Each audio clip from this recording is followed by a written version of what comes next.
first down. Penix drops back, well protected, throws, caught, touchdown! This is 365 Sports, powered by Sikkim365.com. Strange play fake, Bennett. Look out, here comes a posse of Ducks, and it's a touchdown. Even when it looked like Bennett was in trouble, he got loose and McConkey scores again. 365 Sports is presented by IdealMRI.com. High-quality MRIs for $497 or less. IdealMRI.com. Your health is important, so is your budget. Play fake, McCarthy.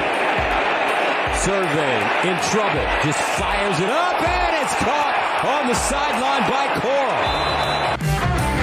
365 Sports is also brought to you by Texas Farm Bureau Insurance, protecting Texans since 1952. Schrader looks to throw, wide open man. Arondé Gaston hauls it in. Touchdown Syracuse. Orange is the new fast again. Have you subscribed to our YouTube channel? Search 365 Sports on YouTube. Brought to you by TFNB, your bank for life. Shipley's going to break free.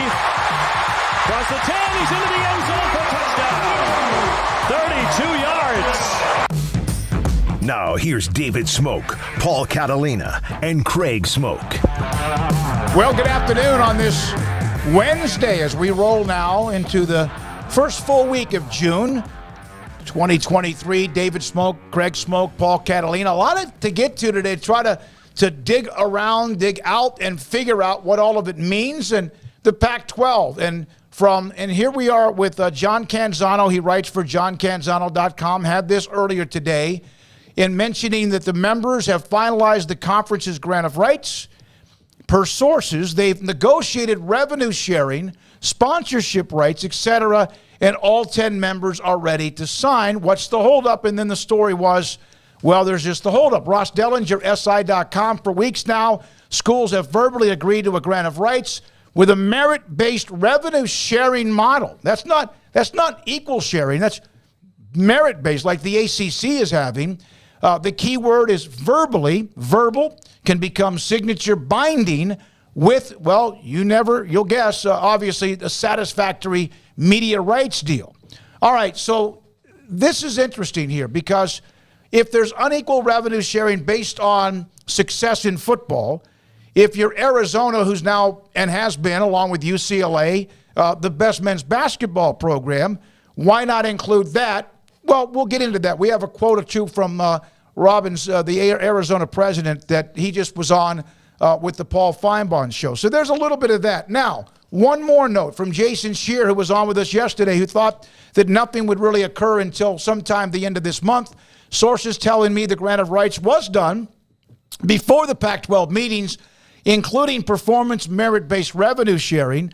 As of now, no deal to sign, which makes, in his opinion, Jason, the above information irrelevant. There are multiple reporters that knew about this. Nobody reported it because of that. And so what is a grant of rights? Jim Williams sent me a couple of notes. He's going to join us today in about an hour. Jim Williams, this is the definition of what a grant of rights is. He, of course, a media consultant, former network media consultant. Chairman.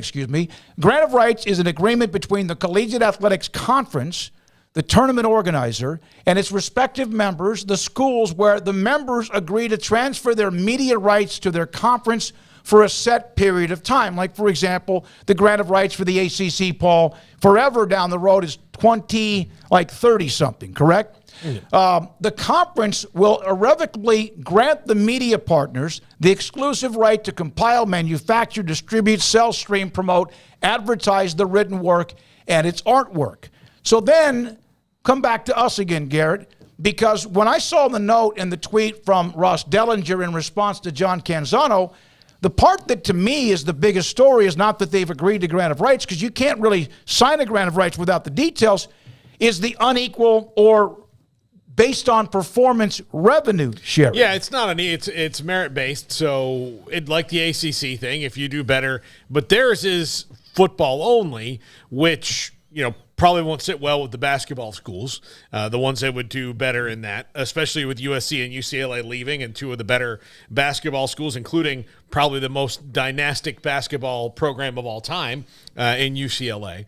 But there are, there's a lot under the surface here of, okay, so they still don't have a media rights deal, but they've agreed to the grant of rights based on what they'll get in the media rights deal, which means this could all still get upended, which I don't think this is good. This is the first little bit of good news, I would guess, for the Pac-12, in that they do have a structure in place based on the media deal, but it still begs the question, where is the media deal? Yeah, and what is the media deal? Yeah, I mean, the good news here is that there's a little something to, celebrate, I guess, in a way, if you're a Pac-12 fan, because Lord knows there's been, few and far times as of late to really be able to do that, and to even, go on social media and say, aha, we got something here, because they've kind of just been taking it, for quite a while, and especially here lately as everything sort of started boiling in regards to Colorado and meetings and all that. And, I think that the good news is, if you do want to take away a positive from this, is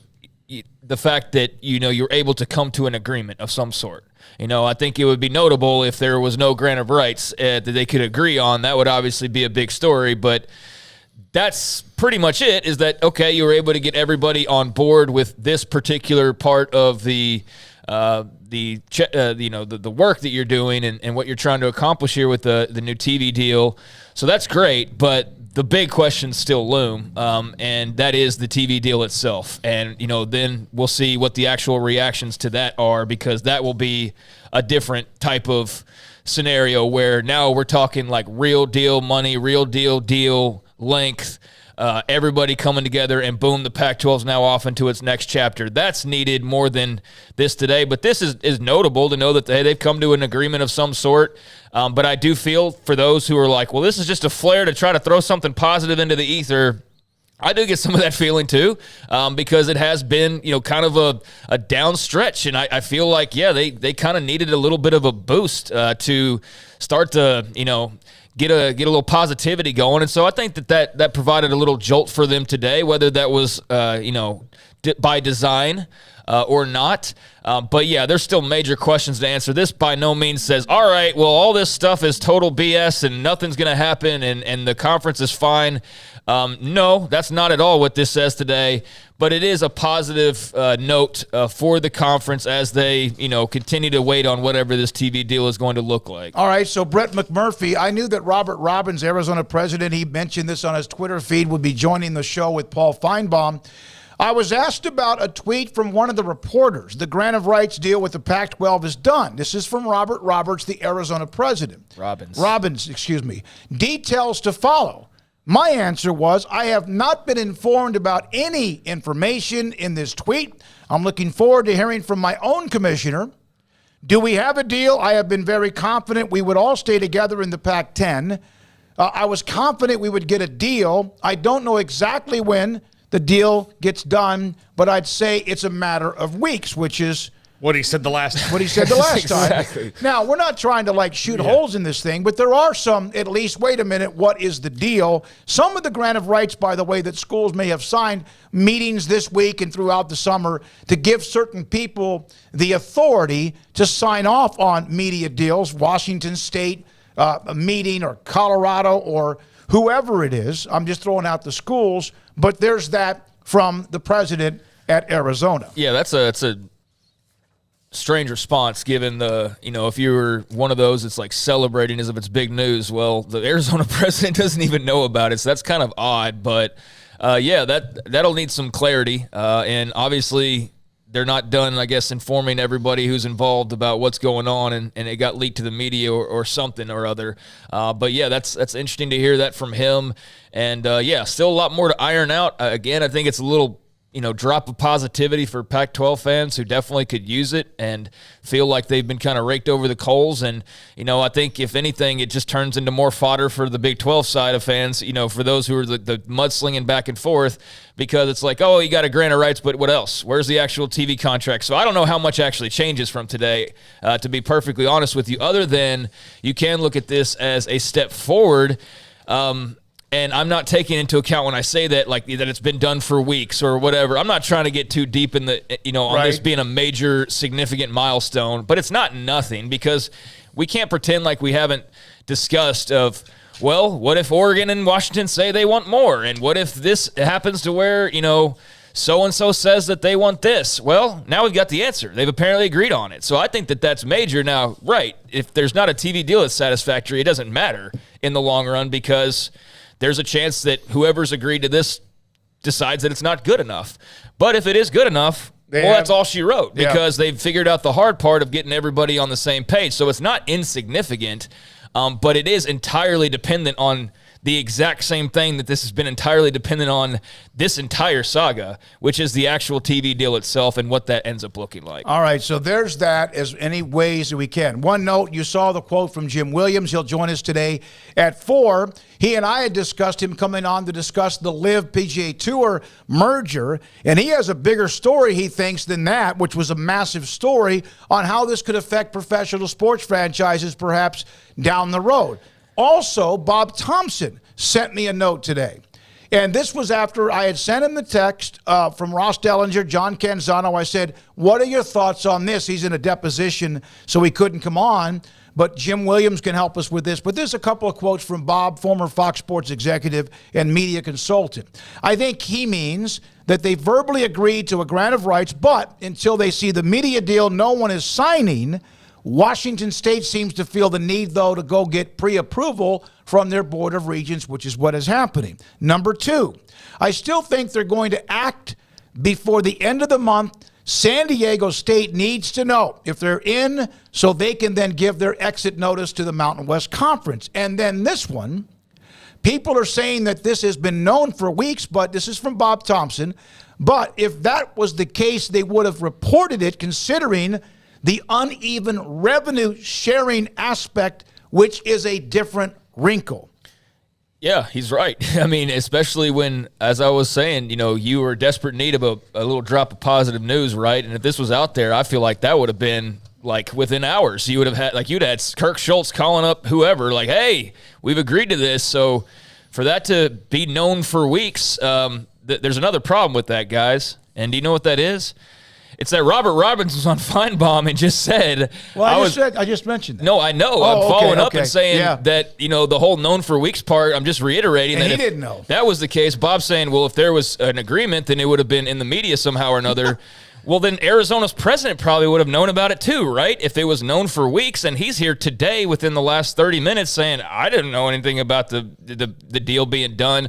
Maybe it's just a wide brush painting that done and knowing means that you were somewhat aware of and things were loosely put together, and we're just conceding that you knew that as being done. I don't know where that little blank needs to be filled in exactly, but yeah, that kind of contradicts itself. The whole, this has been known for a while, and then Arizona's president says otherwise. So that's a little bit of a mystery on why that is, but regardless, it is, significant in that, that does answer a question that was out there about what would Oregon do, what would Washington do, but it doesn't answer the biggest questions. And that's the thing that's really the big takeaway from the news today, and that's the thing that everything else hinges on. Conundrum, Smokey, there's nothing without a grant of rights. No, but right. And I actually back and forth with Bob Thompson.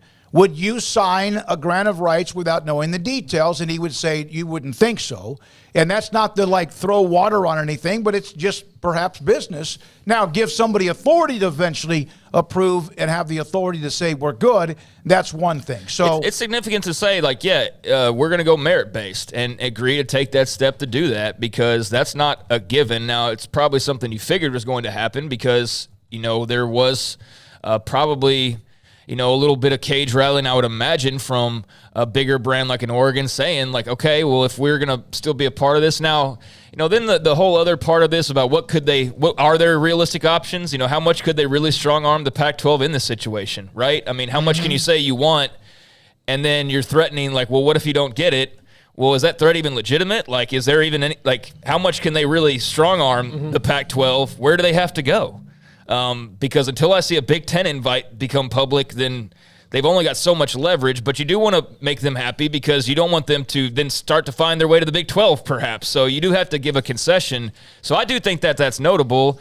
And, we'll see if that's the kind of the new thing, I guess, with the ACC and the Pac-12. And, does it stop there as far as the merit base goes? I guess for now it does because everybody else is locked in with their deals made over the last couple of years. But I do think that's a notable thing and something if you're a Pac-12 fan you should feel good about, but still need to see those numbers. Well, and you do want to, if you're the Pac-12, head off the past the we'll call it the Florida State Clemson crisis. Right, exactly. Where you could, especially since this deal will be much, much shorter than the ACC's. The ACC is trying to quell this so that 5 years from now, they don't get really mad and go, okay, well, now we've worked on it to the point where we've saved up some money. We can do this in 3 years. And then you're really screwed when the next TV deal comes around in 2036. So they don't want to do this all again later. The PAC, knowing that they're going to have to do this again in 5 or 6 years,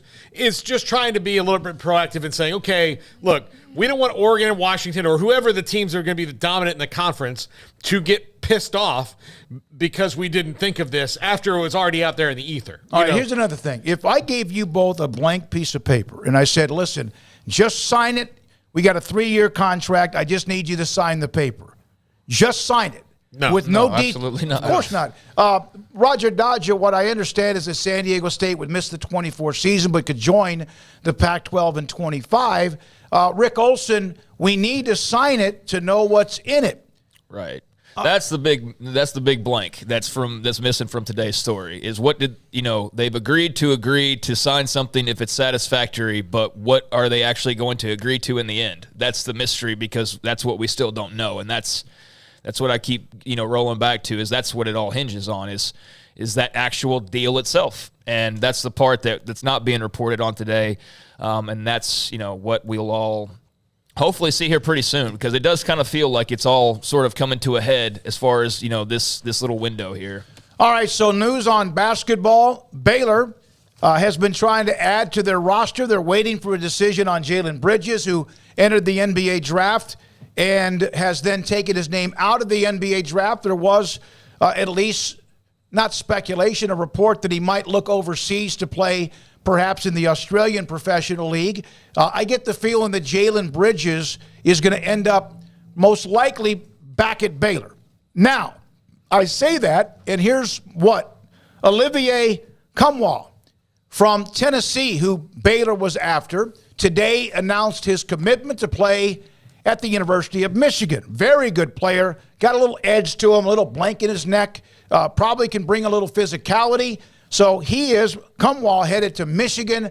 I would expect that Jalen Bridges, no one's told me this, but I would expect Jalen Bridges now will make the announcement that he's returning to Baylor for 1 more year. Yeah, as we get into the summer months, I'm sure there will be a day or two here when there's post realignment stuff like we finally like mid-July. Well, that'll be media days. But in between late July and late August when it's kind of still that little pocket right before football season, I'm sure we'll revisit what the Big 12's done in basketball. There's a lot to keep up with.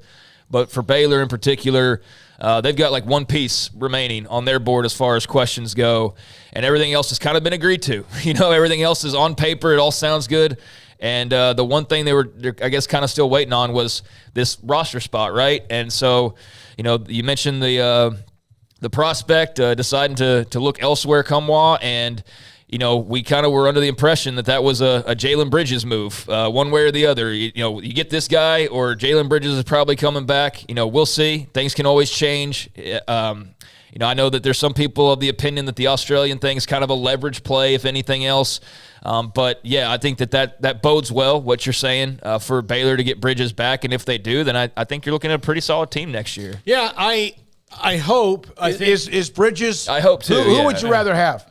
I'd rather have Olivier Cumwall. That's who I'd rather have. I mean, okay. He is the more established player. He's the player that's on the higher ascendancy right now, except for the fact that, look, players get better in off seasons all the time, and Jalen Bridges got better once he got out of his own head and played really well for Baylor. What Baylor really needs, though, is they need defenders down low. So they need Jonathan Tchamwa to become at least as much of his old self as he can be in defending the rim. They need Josh Ojenwuna to take that next step and be a dog down low. They need Caleb Lohner to be good more than 5 minutes a whole year. He needs to be better in every single way from last year. And they need Jalen Bridges, who they brought in to be a 3-and-D guy, to do both of those things in most of the games. All right, so we will discuss, and if Jalen Bridges is coming back, hopefully we get him on the show tomorrow or whenever that decision is made. There's some more news today, of course, from the PGA Tour LIV and their merger. We will have Jimmy Walker, former Baylor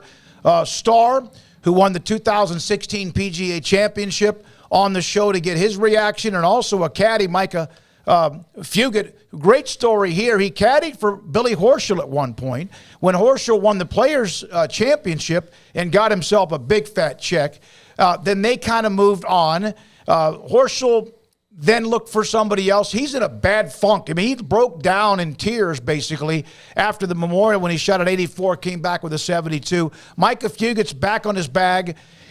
He also caddied for David Lingmerth. And so he'll give us the perspective from what he saw, what he learned, and what he's learned since I spoke with him yesterday evening. A couple of quick notes from Rory McIlroy, then we break and come back with Jimmy Walker. He still says, Rory, there has to be consequences to actions. The people that left irreparably harmed the tour, started litigation against it. We can't just welcome them back and pretend like nothing's happened. That's not going to happen. He also said he understands why players in the meeting last night said that Monahan was hypocritical. There was one report that a couple of players, or maybe a chunk of them, like pounded out at Rory and basically told him to F off. McIlroy apparently was given like very little lead time, a little bit enough, but by then it was too late to probably try to help Justin Thomas, Jordan Spieth, John Rahm, or even whoever understand what was going on. He also said that he's resigned to Saudi cash in golf. I've made my peace with it. I've seen what's happened in other sports and business. I've just resigned myself to the fact this is going to happen. How do you keep the people who have more money than anyone else? Let's just use the money the right way. I still hate LIV. And then he also said that the atmosphere was very intense, tense, etc. when they met with the commissioner on Tuesday evening. Yeah, it's kind of juxtaposed the fact that Lionel Messi turned out a bunch of Saudi Arabian money today. So that's kind of interesting, and we'll get into that, I'm sure, a little bit later. But yeah, it is, the Saudi money is inevitable, and it's inevitable getting into other avenues of American sports. I mean, because in America we have one infallible quality. Is we will not say no to money no matter where it comes from. We do not care. We'll pretend to say no to money no matter where it comes from until we can wait out whatever we need to wait out. That's not entirely true. A bunch of PGA guys did that. Well, yeah, but I'm talking about the top level of people don't say, like, the people who make the decisions never say no to money. They just never do. And, so Jay Monahan said wait on the money. He waited for that time. And then everything else. Yeah, we had other guys do it, but when you're talking about the big boys, the people who, live in the billions world, then they never say no to more money.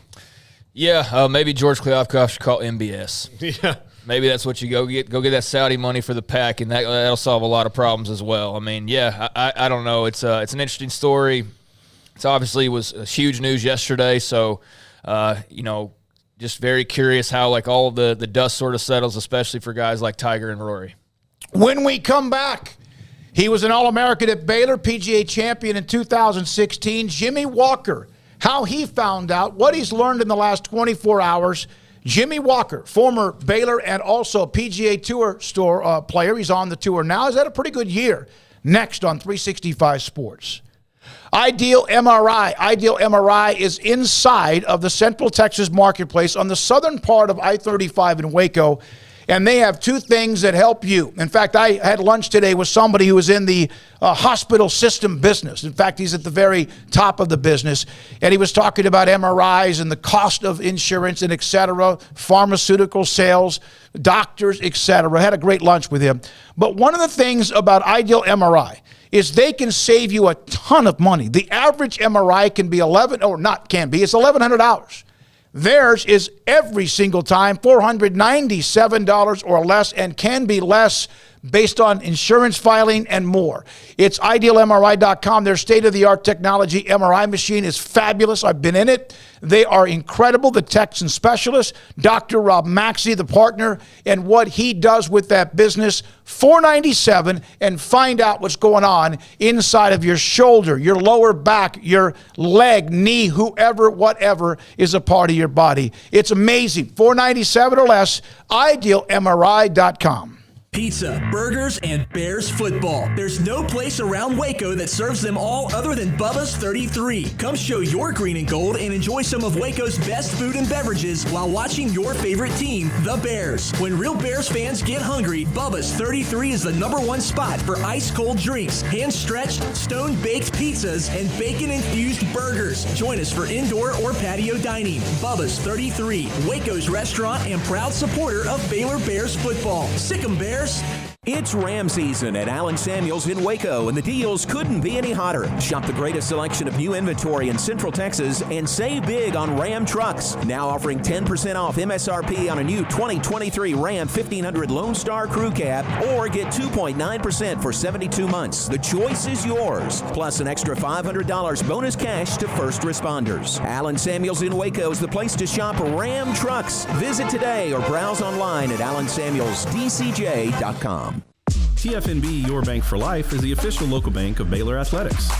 Find out why more Central Texas are making TFNB their bank for life. Sign up for our Edge checking and savings accounts to earn interest or cash back. With 5 convenient locations and an award-winning mobile app, banking has never been easier.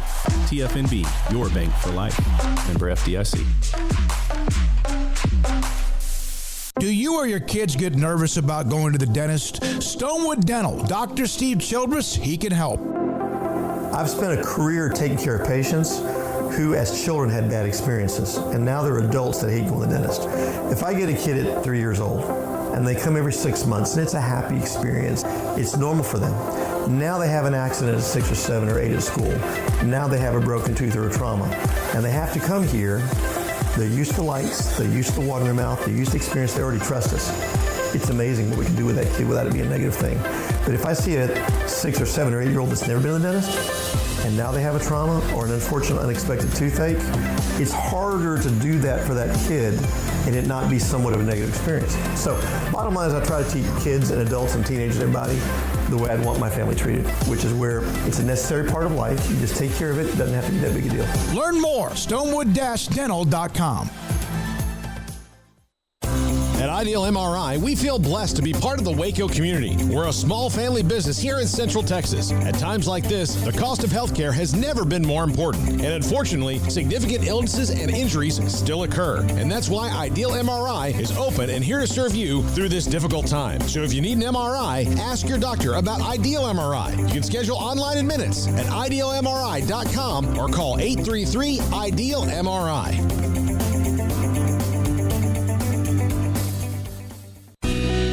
Camille Johnson Realtors guide you seamlessly through the process of buying your dream home or selling your current one. Commercial, farm and ranch, or residential, Camille Johnson Realtors can smoothly and successfully lead you through any transaction. With a team of 28 experienced agents who are excited about serving you, Camille Johnson Realtors services the entire greater Waco area. If you're in the market to buy or sell, contact Camille Johnson Realtors, 104 Midway Center in Woodway, or find them online at www.camillejohnson.com. Camille Johnson Realtors, elegant, charming, warm. Welcome home. This golf segment on 365 Sports is brought to you by Bear Ridge Golf Club, a premium semi-private 18-hole golf course in South Waco, just off Highway 84 in Woodway, with tee times and memberships available. PGA Tour Pro Jimmy Walker here momentarily. Micah Fugit at 4:30, the caddy, and then also Jim Williams, media consultant, will join us. Had a couple of his quotes earlier today. He'll join us today at 4 o'clock. And then also John Machota, theathletic.com, and the Cowboys. There's all the NFL players are doing their mini camps or the OTAs or whatever you do call them. I get confused with that. One update, high school baseball state tournament. Abbott won today, beat Kennard 5-4. They'll play in the championship game. China Spring plays at 4:30. and they'll play in the 4A semifinals tonight or this afternoon and possibly in the championship game tomorrow. All right, so a couple of other. Craig, your thoughts on Josh Allen on the Madden 24 video game cover? That's cool, I guess. Yeah, I mean, good for him. That's a cool honor, and good for him. I don't really have thoughts on it, to be frank with you. I've seen 25 of these or 30 of these at this point, and every year it's cool to see who it is. I used to care a lot more than I do now in my old age, but yeah, that's a great honor. I don't know if they still believe in the curse. That's how much I don't even keep up with that whole thing anymore. If that's even still relevant at this point, but it certainly was when I did pay attention to such things closely. And so, yeah, I'm sure that's a thrill for him, and going to be a very cool experience to walk the aisles or pass out Christmas gifts, and there you are on the cover of the most famous football video game in the world. So dream come true, I'm sure. Paul, Josh Allen? As an avid fantasy football player, this is terrible news, because I would love to draft Josh Allen in my leagues, and I have a couple, and if I have to, I will, but I will do it very nervously because the Madden curse is a thing I fully Is that believe. an annual? Is that happen? Like if Jennifer drafts somebody, it's a curse. But is that an annual thing enough to where the trending is not good? I mean, it's been defied a couple of times, but the numbers speak for themselves. So, look, I'm a Red Sox fan. So in spite of what Pedro Martinez told me years ago, I believe in damn curses. So okay, I do. I can't do it. Also, Roger Dodger. This is for you later on in the top 5 on marriage. Okay, and he'll have that for you a little bit later on. Conundrum: the biggest sports story in the world yesterday, today. Take the money and forget about it. And we're now joined by former Baylor star and PGA champion, PGA Tour player Jimmy Walker joins us with Craig Paul and David Smoak. Jimmy, thank you very much for your time. I can't imagine what the last 24 to 30 hours have been. You and I traded some texts yesterday. Players found out about this apparently in an email. What was your initial reaction, and were you completely blindsided like it seems everybody else was? Hey, guys.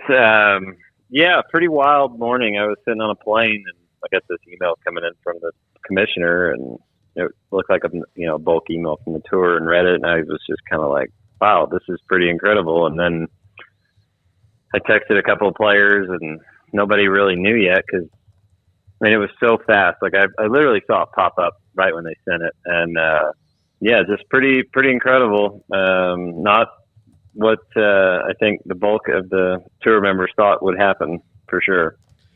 After you've had 24 hours and people have talked about it, where do you sit on it? I mean, like, it's inevitable. You have to deal with it now. It's not something you had a say in, but where do you sit with it now?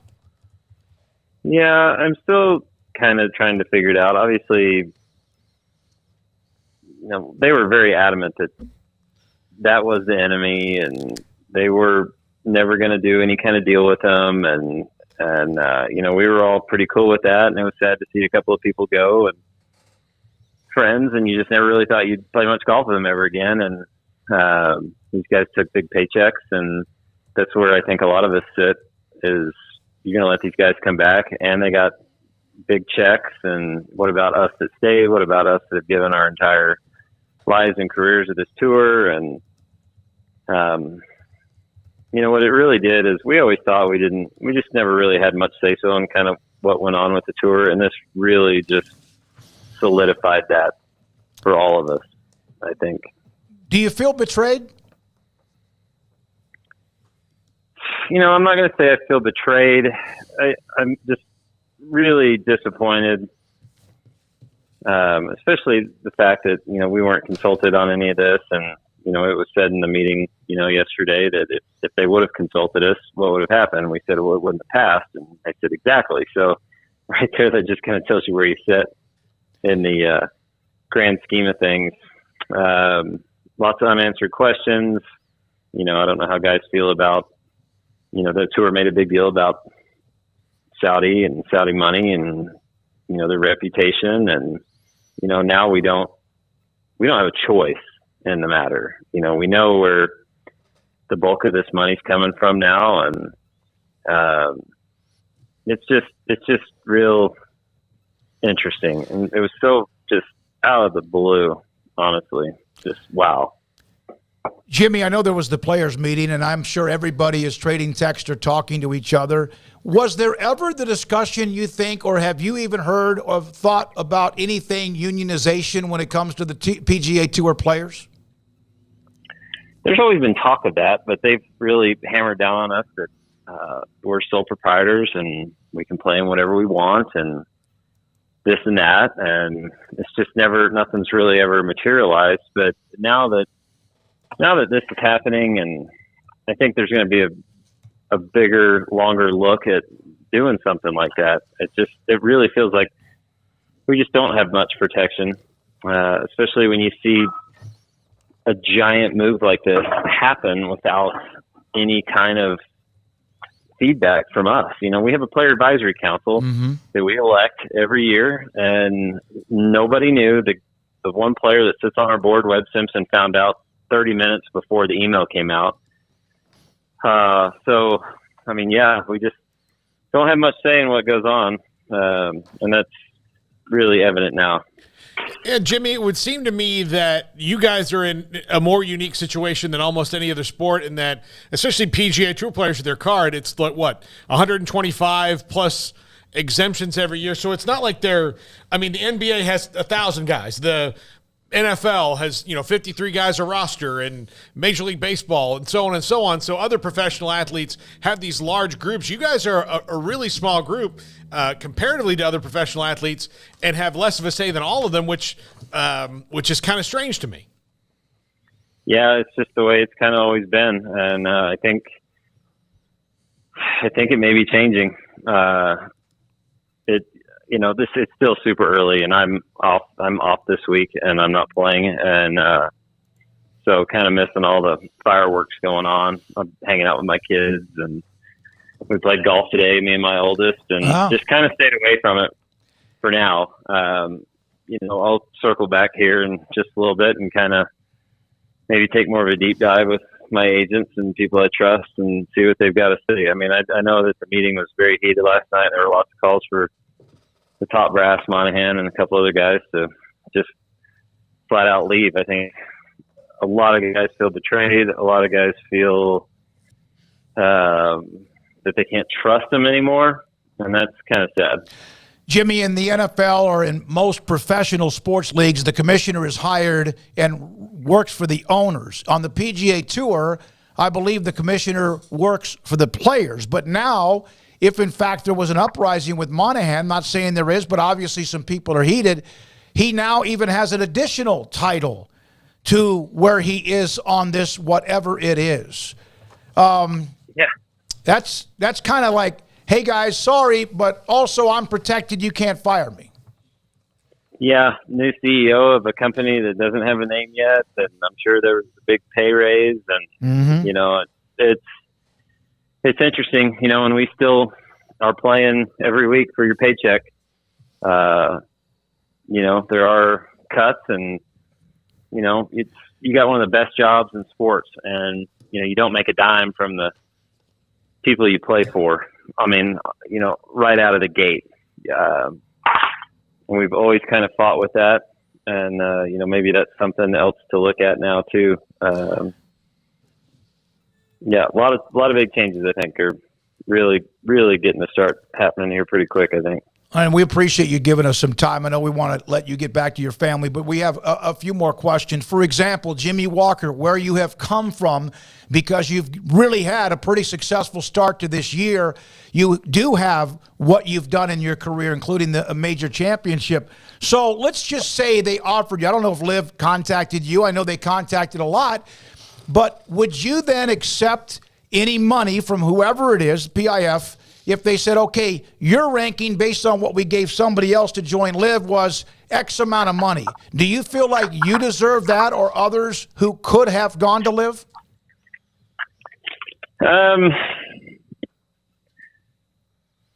I feel like, yes, I do feel like that I have, in the grand scheme of golf and my career. And I think that at certain times in my career, I was more valuable to the tour in other times in my career.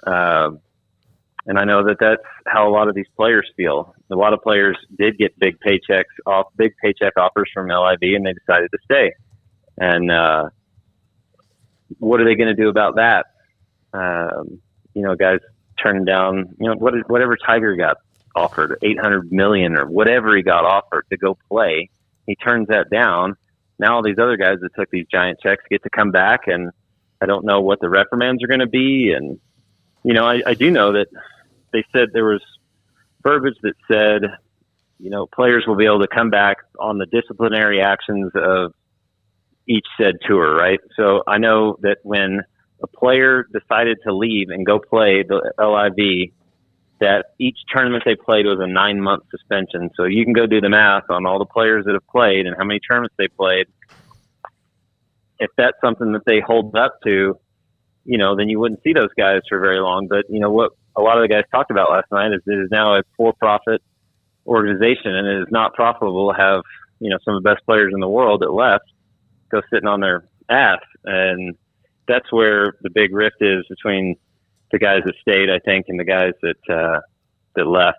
I haven't heard anything from any of the guys that left. I know they're probably pretty stoked that they got to double dip, and that's what pisses the rest of us off. Jimmy, what will the relationship mending have to be between those guys? I mean, you guys play an individual sport anyway, but there are Ryder Cups and all these other things that people will be a part of where you need to have a good team concept and going forward and chemistry and all those things. And just for, happiness in your professional life on tour, you don't want to constantly for years and years be having, people at odds. Is that going to take some time for the guys who left that are now coming back, whatever disciplinary stuff happens, to mend those fences? I don't know. I don't have any ill will towards the guys that took off. I mean, I really don't. They knew the repercussions of what they did, right? And what's really the bummer part is that you've got the PGA Tour, who you thought was protecting you and thought that was protecting the game and what we've all played for and stood for, and the comment, "You'll never have to apologize for being a PGA Tour player." Mm-hmm. Now it's kind of like, well, maybe we have to now. Are we going to get yelled at? Are we going to, who knows what's going to happen? I feel bad for RBC this week in the Canadian Open, having to deal with this. U.S. Open next week. I mean, it is all anybody really is probably going to be talking about. Especially them coming out, and I mean, there's no details. It's just like, it looks like a handshake deal, and we don't know what the heck's going on. Honestly, I mean, I really don't know. I mean, I would think that LIV golf is going to go away, and they will completely back the PGA Tour.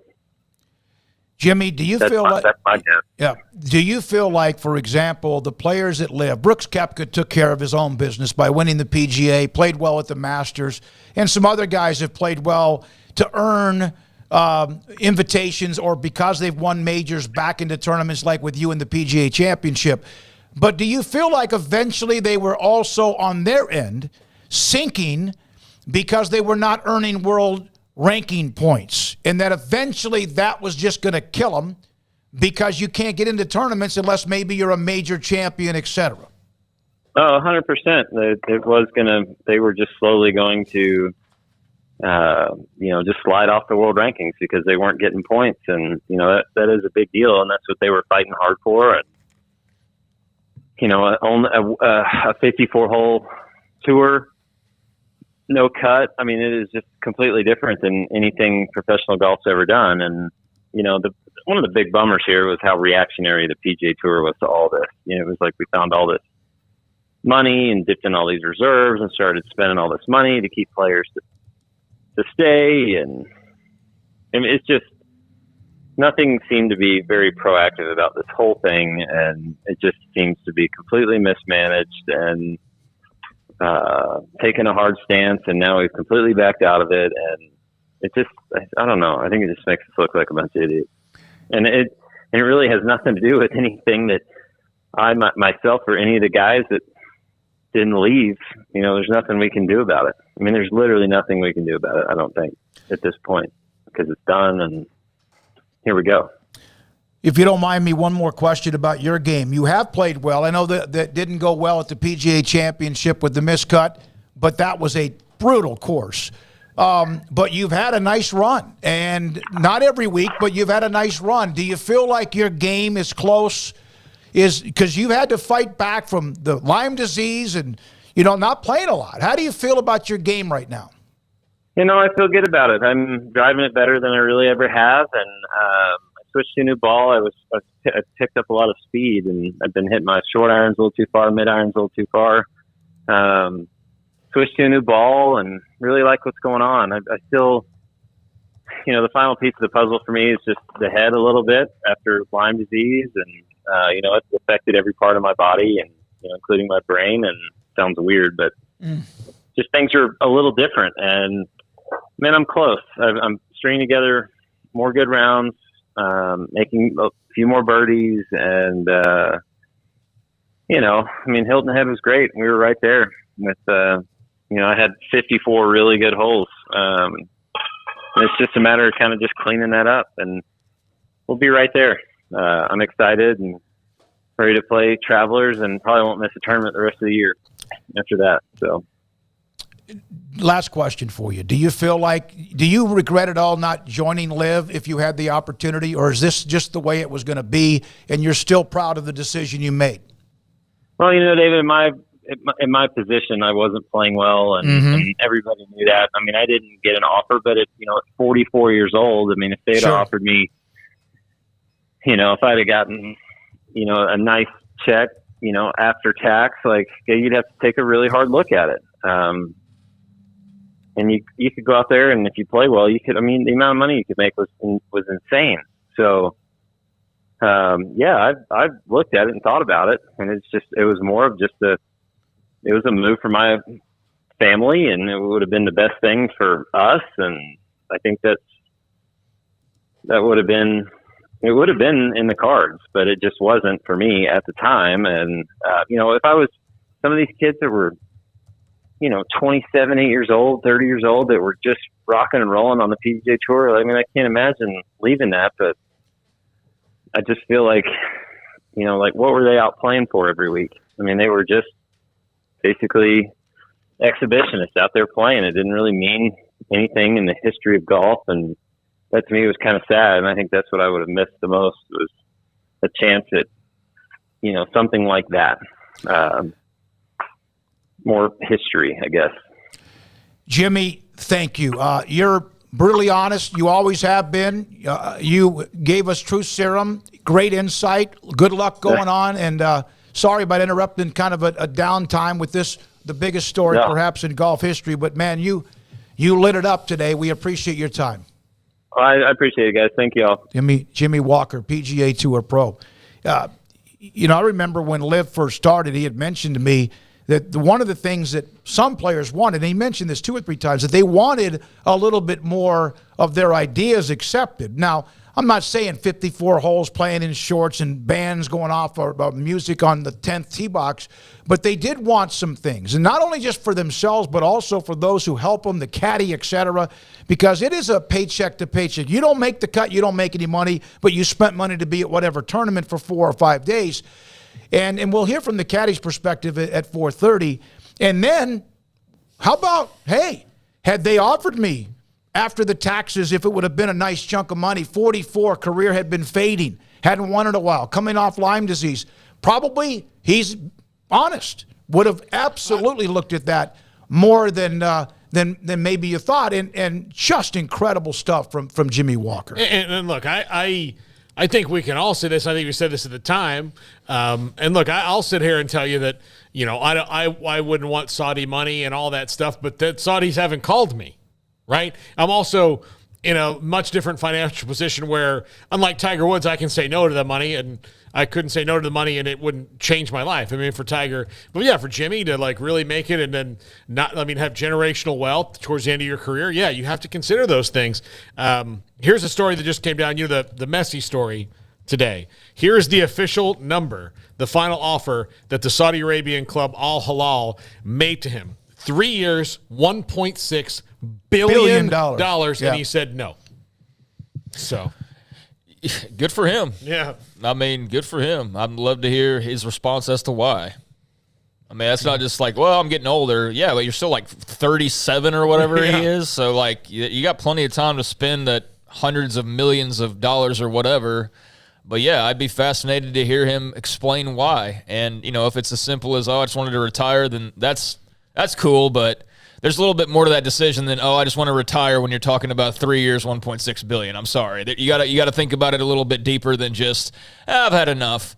That's beyond generational wealth in some cases. So, interesting to get the PGA perspective. I've seen, I guess when you're constantly focused on politics, that anytime something happens, your brain just automatically relates it to politics. I know this is a very politically charged story, but it's also just a sports story. Yeah. Like on the surface, yes, there's a lot of politics to it, but it is a sports story. And it is, one of the bigger stories that has happened in a really long time. I mean, it's significant, and will have a place in whatever encyclopedia. Like, I don't know how much this NBA Finals will be written about, other than like the winner listed next to the year and maybe the MVP, and that's about it. And like the grand encyclopedia of sports knowledge, this will have its own chapter. I mean, this is significant in a major way. So it's an interesting topic. There's obviously a lot of different avenues that you can go down, whether it's the political route, which we stay away from, or it's the just the pure player perspective like Jimmy's. It's the what Tiger and Rory are going to say eventually. What is Brooks? There's a lot to unpack, and it's fascinating, and I bet it's a really good week for golf podcasts, in particular, and the Golf Channel to try and sort through all that. Yeah, we normally, on the golf part of it, if there's any kind of breaking news with Tiger because of his legacy, but mainly during the majors, we have a team, we pick our team, et cetera, and that's about it. But that's a huge story. Jimmy Walker, phenomenal. Eric, thank you for the super chat. 1999, Eric had put up, hey, will you please ask him about the union possibilities? And I had written that down. So, Eric, I had that down, but thank you for the heads up. That was way cool of you, Dave. Thank you, Eric, as well, for the suggestion of that. So thanks to everybody. I know there was a couple that said, we're talking golf like we've seen with NFL. I'm out. To me, it's a bigger story, even though it's a golf story. You're right. Well, yeah, and this is not a 3-hour realignment only podcast. Like we are going to dip into other things from time to time. And guess what? Nothing's going to change likely from hour 1 until hour 3. Yep. The same conversation is going to be had. So, yeah, I mean, if it's not your cup of tea, then it's like changing the channel. That's fine. But, yeah, we're not going to spend 3 hours on Robert Robbins' statement. But, returning to that, I do want to, make mention that I went and looked back at his quote to try and figure out, like, how does this make sense that they're talking about this grand deal that's been set up or not grand deal that's been set up, but they're talking about, this agreement's been for weeks and this and that. And then he comes out and he's like, I don't know what that, I haven't seen it. I'm wondering if there's some lost in translation there, and that he's maybe thinking that the tweet said that there was a deal, and that's what he thinks he's responding to. Right. Because it doesn't make sense otherwise. It doesn't make sense that somebody is saying that they've had talks for weeks. This has been known for weeks. And then he says today, like, well, I don't know what that tweet's saying. So I can't imagine that he's talking about the same thing. Because if he is, then holy cow, that is some major lost in translation going on in the Pac-12, because that just doesn't make any sense. Well, it would not. Either way of this argument would not shock me. No, I know, because the Pac-12 I'm trying to give him the benefit of the doubt. Yeah. And maybe I'm being too nice, but, I mean, you can read that and go, like, well, is he responding to exactly what we think he's responding to? Because the answer is just kind of fishy if he is. Well, and the other thing is we don't know how Feinbaum asked him the question. Exactly right. Yeah. I don't know what Feinbaum said to him when he asked that question. So, yeah, I don't know. I'm just trying to give the benefit of the doubt, like I said. I know people would rather we just pound his answer into sand, but that's not my style. I mean, if that's what he meant, then let's tear that apart and go, why in the world then is there reports of this being known and blah, blah, blah, and, one of the 10 presidents doesn't know it? That would be significant, and that's also why I wonder, because if that is the case, then, yeah, that's kind of notable, to say the least, and definitely flies in the face of some of the other, points that we've seen. So, hopefully we get some more clarity. Maybe somebody makes him aware of of Brett McMurphy's tweet and he can clear the air, or maybe he lets it sit and maybe that speaks for itself. I don't know, but just trying to think through that quote, because it initially is just like, oh, that seems really bizarre, but I'm sure we'll find out more. Paxton asked this question: if you are, for example, Tiger offering him $800 million or $1 billion, whatever it was, and he would have been the mother lode, when you are worth what he's worth, Tiger is still, even though he could barely play now and won't play next week at the Open at the Los Angeles Country Club, he's still about majors and that. Well, okay, you can play in majors because that's what you saw with Koepka almost winning the Masters and winning the PGA, and Mickelson played well at the Masters, etc. But I think that, if you are Jimmy, he was very honest. He has struggled. He has not won in a long time. He went through a disease that affected his brain and everything else a part of his body, and I think it would have been really difficult for him to turn down the money because he's 44 and his game is in a wreck. Now, Billy Horschel, who's very outspoken against LIV, is a wreck. He's kind of like where Brooks Koepka was when you saw that, what do you call it? Full swing. Full swing. Full swing on Netflix. Where he was a blithering mess, and Horschel is struggling. We'll talk to Micah Fugit about that at 4:30. And yet he stayed. He wanted to win tournaments, etc., that were regulation. And you wonder now the way he's playing, if somebody would offer him a check like this, if he's playing the way he is now, a year ago, would he have thought differently? Well, that will be interesting to hear. And I think also part of it, Tiger, I don't think he won, knowing that he wasn't going to play that much too. Yeah, he knew he only had 6 tournaments a year. I don't think that he wanted to be an $800 million mascot, because then that also, like, we're giving you this much money, and look, the PGA Tour already had an event in Saudi Arabia. Like, it wasn't like they were not already going to take a little of the Saudi money anyway. They've done that. Tiger's played in tournaments there before. But I do think that there comes a point, though, where you get enough money, especially when it comes from a government, when somebody's going to sit down and say, like, okay, I know you said you don't want to do this, but we just gave you $800 million. Right. So you're gonna. Yeah. And Tiger is at a point in his career and his financial life where he can say no to anything he wants. So I think giving, like, even $800 million. And always has been, even when he couldn't play. Yeah. Even when he wasn't playing, when he had the ACL and the broken tibia, whatever it might have been. So thank you again to Jimmy Walker. We'll get a perspective from Micah Fugit in a different way today at 4:30. But coming up next, Jim Williams, media consultant, his thoughts about the story today that the Pac-12 has known for weeks about at least agreeing on a grant of rights. What does that mean? What are his thoughts? But also, we initially scheduled him on the show to discuss the PGA and LIV merger, and is it bigger than this? Not just that story, but how it could affect pro sports franchises and leagues going forward. And that's next. Jim Williams, media consultant on 365 Sports. Riverbend Liquor and Wine, Lakeshore Drive and North 19th Street here in Waco, a hidden gem, and they have the best in local craft bourbons. And if it's Devil's River, if it's Balcones, if it is Garrison Brothers, which is rapidly becoming one of my favorites, so fantastic. If you're a whiskey aficionado, try Garrison Brothers. It's great. They've got it. TX is one I've become a big fan of here recently. I was up in Fort Worth and had some of that. It was great as well. They've got it all in all the different varieties in every of those brands. It does not matter. They will get it for you.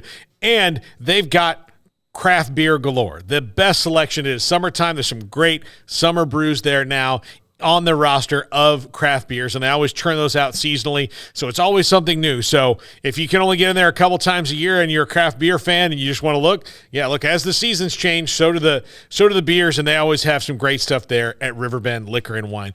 Great customer service, a speedy drive-through window, and so much more. Riverbend Liquor and Wine. Check them out on DoorDash and Instagram. In our logo and advertising, we say we are people that you can count on. What does that mean? It starts with providing a quality vehicle and quality service at a fair price. But it also means we do what we say we will do, and we treat people fairly with respect. It starts by hiring great people, good local folks who work hard with a caring attitude. Our employees are the real reason we are people that you can count on. Put us to the test and see for yourself that at Richard Carr Motors, we are people you can count on. Custom Marketplace is your hometown grocery store with a full-service butcher shop and bakery. Hi, this is David Smoak. The butcher shop can take your customized orders for seafood, pork, and poultry and custom cut your favorite steaks from bacon-wrapped fillets to T-bone to bone-in ribeyes. Cut specifically the way you want. They have Norwegian salmon fillets, catfish fillets, sliced ham or turkey and lunch meat, variety of cheese available, and several options of sausage links, fresh chicken breast or whole chickens, sliced bacon, pork chops, ground beef, marinated beef, and chicken fajitas, and always large briskets available, plus fresh vegetables. So the great product, customer service, and family tradition of the Bauer family continues at Waco Custom Marketplace, open Monday through Saturday. A full-service butcher shop and bakery available. Waco Custom Marketplace, 425 Lake Air Drive in Waco, or WacoCustomMarketplace.com. Baylor Scott & White Southwest Sports Medicine and Orthopedics, the team physicians for Baylor Athletics, diagnosing and treating all sports-related injuries, including concussions. These specialists also provide orthopedic services for athletes and non-athletes alike, whether it's knee or shoulder pain, a wrist injury, orthopedic spine care, and even an arthritis and total joint clinic. Trust the doctors Baylor Athletics trust. Baylor Scott & White Southwest Sports Medicine and Orthopedics wants to get you back in the game.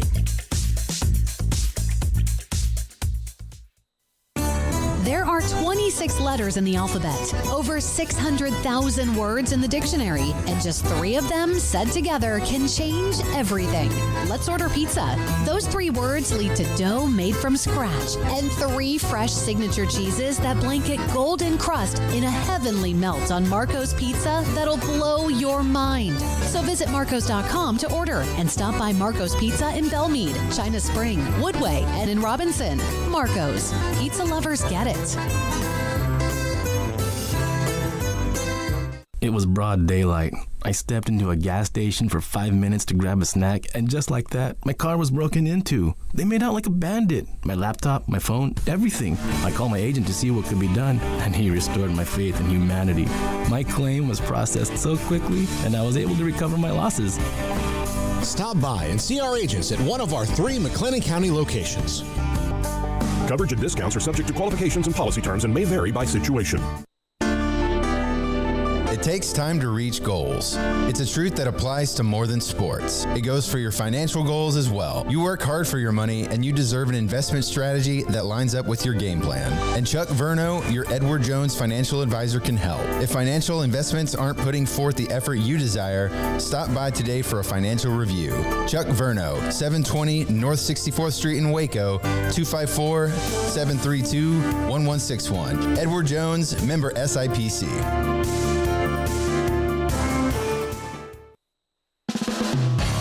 This is 365 Sports. The 3 o'clock hour is sponsored by Waco Custom Marketplace. Meats, sweets, Texas treats, and a cut above the rest. 425 Lake Air Drive, Waco.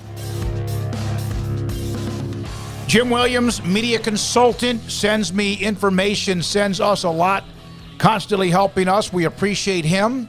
I had a quote from Jim from earlier about grant of rights, and of course today the story about the Pac-12 that they agreed weeks ago, at least in, I guess you could say, agreement on the grant of rights. Still to be determined the details. Jim, thank you very much. Paul Craig, David Smoak. So when you saw that they had agreed several weeks ago to agree on a grant of rights, did you, like maybe most, go, but what is on the paper? I basically said that's like you, me, Paul, and Craig agreeing to go to dinner at a Chinese restaurant but not ordering it. We agree on, we can agree on what we're going to give. In other words, intellectual content and copyright to all of our marks and all that. I mean, that's fine. But until you agree to who you're giving it to, it really doesn't much matter. Jim, this media deal could stretch on for another few weeks. And it feels like that, like before media days would be kind of the deadline, or before San Diego State needs to tell somebody, at least in that regard. But why is this news out there now, do you think? I have no idea because it's really not new. I mean, I suppose that you could argue that the news that came of it was that I don't. I'm trying to think of a positive thing. I mean, I guess the thing that you could say is nobody said no, but I don't know. I think probably the takeaway from this is that nobody's getting an unequal share. So in other words, the speculation that Oregon and Washington would want more money was not something that was a hindrance. So they're all getting an equal share of nothing at this point, but they're all getting equal. Yeah, Jim, I was trying to find the positives and be open-minded and unbiased about it. And I guess the good news is that if Oregon and Washington say we want more than you guys based on this, then everybody said okay, and that's notable, right. But it's also not the contract being signed. I did have this to follow up, and I don't know if you saw this just now either, but I was just asking how does Robbins from Arizona not know when asked about them coming to an agreement on the grant of rights? And I thought perhaps he got asked the wrong question, right? I was just speculating this. Right. Well, here's Ross Dellinger, Arizona President Robert Robbins, meeting with media, says he's unaware of any agreement among Pac-12 schools and a grant of rights, and there won't be until we see a deal. We have not seen a deal. Would Arizona be interested in moving conferences? Depends on what our financial deal is. So that is within the last 5 minutes. But he's saying that, he's unaware of any agreement even for the revenue. So is this just, I guess, trying to put some positivity out into the stratosphere because they've needed a little bit of that, I suppose? A little PR work? Is that what this is, maybe more than anything?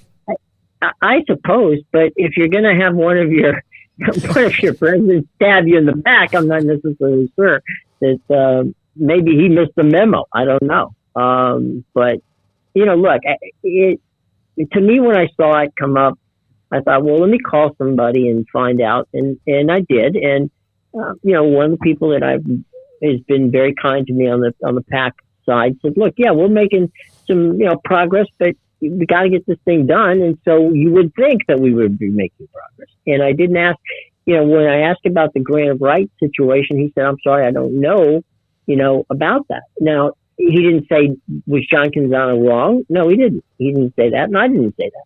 But what I did say is, basically, there's nothing. If you don't know your media partner, you can't sign a grant of rights because you're not assigning the rights to anybody. Is this more about giving a specific administrator the authority to approve grant of rights? Is this maybe not as big as it seems? I'm not saying it's not a big deal. It's at least progress, but could this be more like that? You know what it could be? And again, this is 100% speculation, which seemingly I'm doing a lot these next couple of days. But anyway, this might be a thing where they said, look, guys, we need to find out, here's what we're going to do with grant of rights, blah, blah, blah, and sketch something out. Are you all cool with that? Right.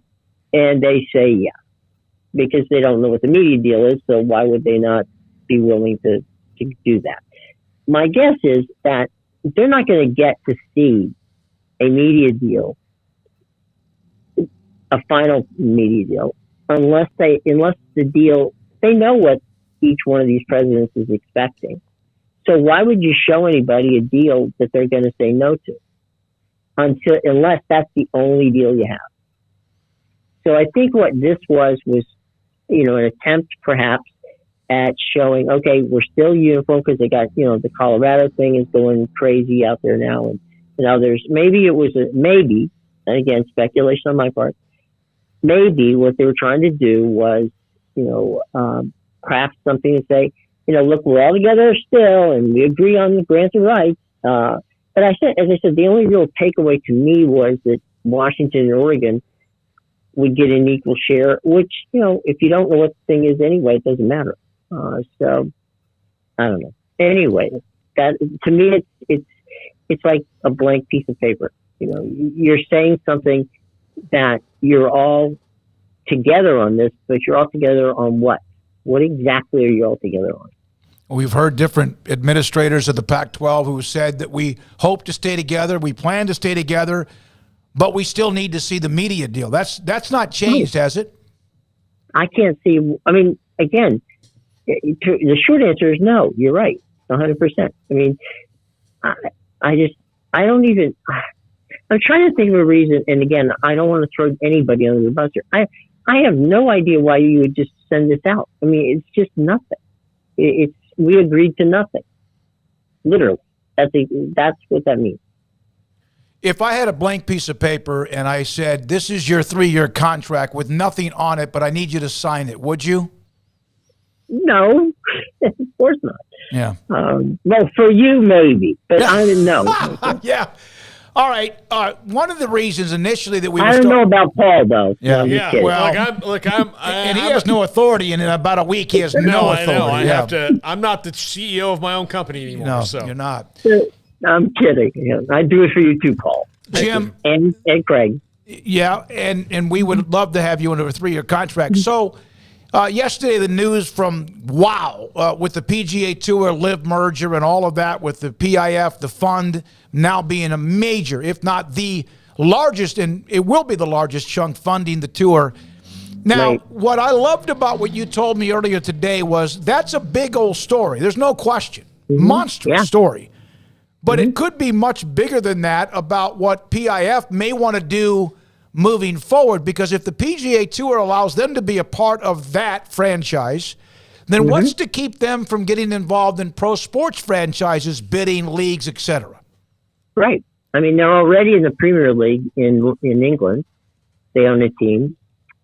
They tried recently to buy F1 for $16 billion, which was twice what it was valued at. So if they make a beachhead, PIF makes a beachhead here in the United States, well, then there would be nothing stopping them, except for, if the leagues choose not to accept their money, from buying, franchises in any particular sport in the United States. Jim, one thing billionaires like is other billionaires' money, all pooled together that can solidify their power, and that's the American business ideal we have right now. So, I mean, is there any stopping it? I mean, the government makes deals with Saudi Arabia too. I mean, so it's not like this is a country that we're completely at odds with. No, and in fairness, Paul, to your point, in fairness, the NBA has done business with China for a number of years. Okay, so if you're going to go, the route of, well, we're not going to do business with them because of their human rights issues, which, look, again, without getting political into this, because we don't want that aspect of it, but I mean, certainly, no, I don't. Anybody would agree, I would think, that that human rights issues are issues that you don't want to get into, and that, but geopolitically and economically, that drives the bus. And so the answer to the question is yes. And if the league wanted the opportunity and wanted to give PIF the opportunity to involve themselves, then they would. I mean, they make value judgments every day on who their sponsors are. And they have to live with it. And at the end of the day, the guy, and I think Rory brought this up in his press conference. If he didn't, I don't know where I heard it from one of the players. There's a guy by the name of Jimmy Dunn. Okay, Jimmy Dunn is really big in the tour. He's a Wall Street guy, but he also is a member of Augusta National. And Jimmy Dunn was he lost a lot of his friends and people who worked with him on 9/11. So when LIV came about and Jimmy was, involved with the PGA, there were a lot of people that went to him and asked him, and he was very adamant about, this is nothing I want to be involved with, blah, blah, blah, blah. So Jimmy Dunn was critical in that aspect. He was kind of the touchstone where Rory McIlroy and all those guys, they loved Jimmy Dunn, and they felt, that the point that Jimmy Dunn brought up was good. Now, fast forward to yesterday, Jimmy Dunn is cool with it. So, that takes away that element of it. So, it's a story that is massive on a golf front, but it's also a story that could, we're just talking here on the afternoon, could be interesting going forward. If you had to guess, obviously this is the PGA Tour Live, et cetera, now the merger, but if you had to guess, and you've mentioned F1 and whatever else, what would they go after first now that they've basically sewn up professional golf? What would be next for them? You mentioned soccer in Europe. What would be next? Yeah. Well, I would think that it would be a National Football League team because, if we've learned anything about, what interests the Saudis, it's the big ticket items, right? They're not going to go buy, an MLS team. They're going to, no shade on the MLS, but they want the biggest brand. Okay. So my guess would be that, it would be an NFL team. And that's, again, just a speculation, but, that's the biggest thing in the country. So, that would likely be the biggest thing that would attract them to want to purchase something. And I talked to Paul Azinger about a half an hour ago, and Paul was like, he says there's a lot of this stuff that, because if you take the fund out of it, the Saudi fund out of it, there were a lot of innovative things that he thought, like team events and things like that. He says, look, eventually that would make a lot of sense. There's a lot of, and that would give people, a way to make money that, we're talking about players on the lower end of the spectrum, a way to make money that they don't have now. So he said, there's definitely some pros and cons. So there's some things I believe in the Live Tour that will probably live on in the PGA. But there's a whole lot of, we opened this thing up with not a lot of details on the page, and we're here at the golf aspect of it, and there's not a lot on the page. I mean, there's a lot to be determined because no one knows at this point how are they going to let the Live players back in, to the PGA after all the animosity and angst that went on through that. Well, at least it appears as if they're going to make them still have to, at least that's the discussion, that make them whatever. If Mickelson got $300 million, he's paid $100 million, and then the whatever's left, he's going to get paid over the next 3 years, that he might have to forfeit that. I don't know. And then on top of that, still pay some entry fees or at least the fines. That'll be interesting. This is far from over. Jim, the final thing is the PGA Tour is on CBS. They are on NBC. I think, I don't know if they're, ESPN. They're on ESPN, yeah. The Golf Network, which is owned by NBC. I think TN, all this. Does this affect any of that at all? Well, yeah. I'm interested in finding out. I talked to some folks at NBC today. Nobody knew this. Okay, they did not inform any of their media partners that they were doing this. And and it's like they break the news on CNBC. So I mean, think about it. If you're ESPN, if you're CBS, if you're I guess technically NBC Sports can get some of a win out of a CNBC show, but they broke the news on CNBC. They didn't. None of their media partners knew this.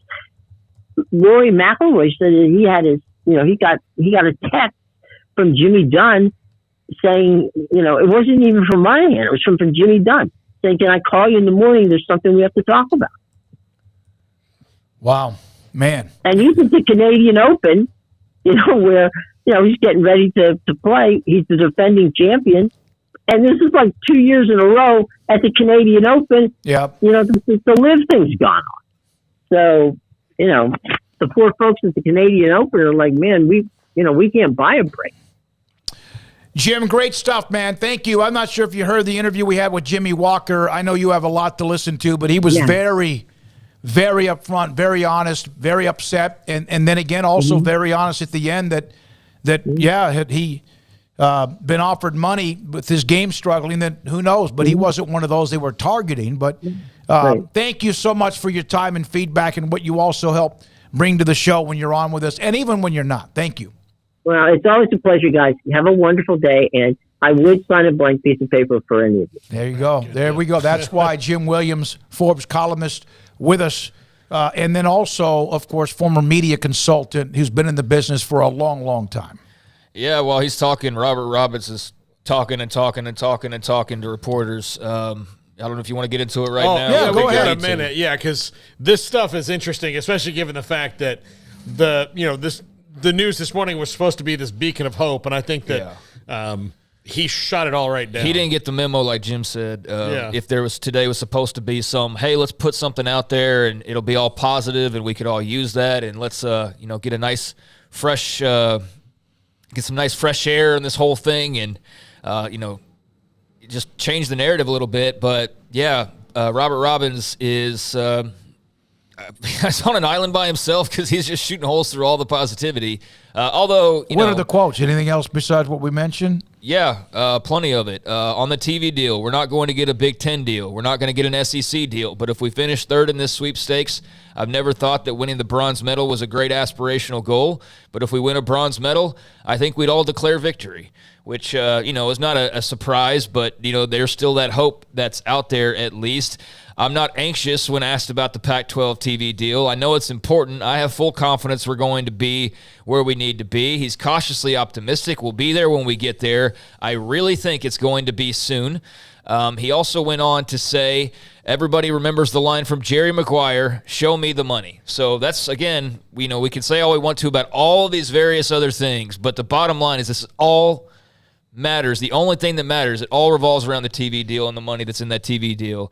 So he's saying, show me the money. He also said that he hasn't spoken to Brett Yormark recently, but when asked about him, said that he's aggressive. He has big plans for the Big 12 and that he wishes him well, but all 10 of us are focused on the TV deal. So then I guess probably the biggest piece of news from this is whether or not Arizona and Arizona State have to be tied at the hip in realignment. He said, we don't have to do the same thing, but President Crow and I are very, very tight. I think it'd be unlikely that we'd split up. Right now with 10 schools, we control a very nice 20% of solidarity, but did add that he has the autonomy to move without Arizona State. So I think that's notable and not something that maybe was completely and widely and, super well known was the attachment there with the two Arizona schools. But yeah, if they needed to, they could move without him or without the other, according to Arizona's president and Robert Robbins. So there's a few different things he just rattled off. Also said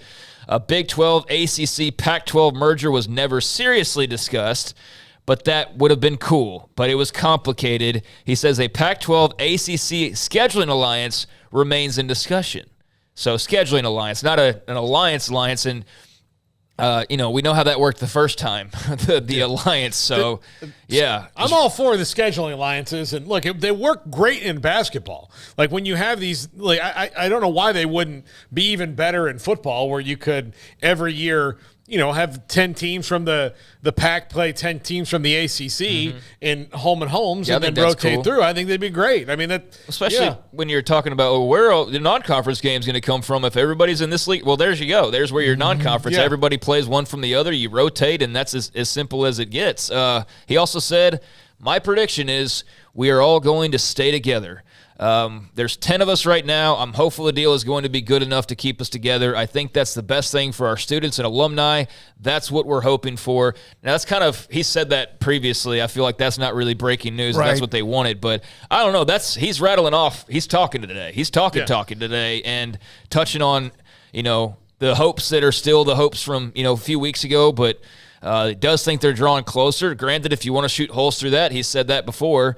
But as far as the, just reiterating that they want to stick together, also the part about Arizona and Arizona State being linked up, I do think that, a lot of that is notable and just interesting to hear him say. Well, it's one thing that he obviously didn't get any kind of memo that this was coming out, which is kind of bizarre, and yet doesn't mean that the report is wrong. Other than the fact that there is still, okay, like you said, Jerry Maguire, show me the money. Yeah. It is at least, and I forgot who it was, Catalina. It is like when we have said things that have come out that are like, we have mentioned where there's smoke, there's fire. Craig, I think you mentioned this earlier. This is at least something that is of progress. And we have said that, Catalina, multiple times. If you didn't hear us, I'm sorry, but we did. Now the question is, you can pick apart a lot of different things. Some will, some won't. But when Ross Dellinger immediately responded to this, they've been known, but there is still, it comes down to, and even John Wilner on one of his tweets mentioned, it has been 11 months. Of course, they have seen the numbers in some form or fashion, and those numbers were assuredly part of the grant of rights discussion. That said, until they sign, anything can happen. Our odds holding steady at survival, -4 over extinction. Yeah. Okay. Here's another thing. The not going with Arizona State thing. I think this is now we can see. And everything goes by history, right?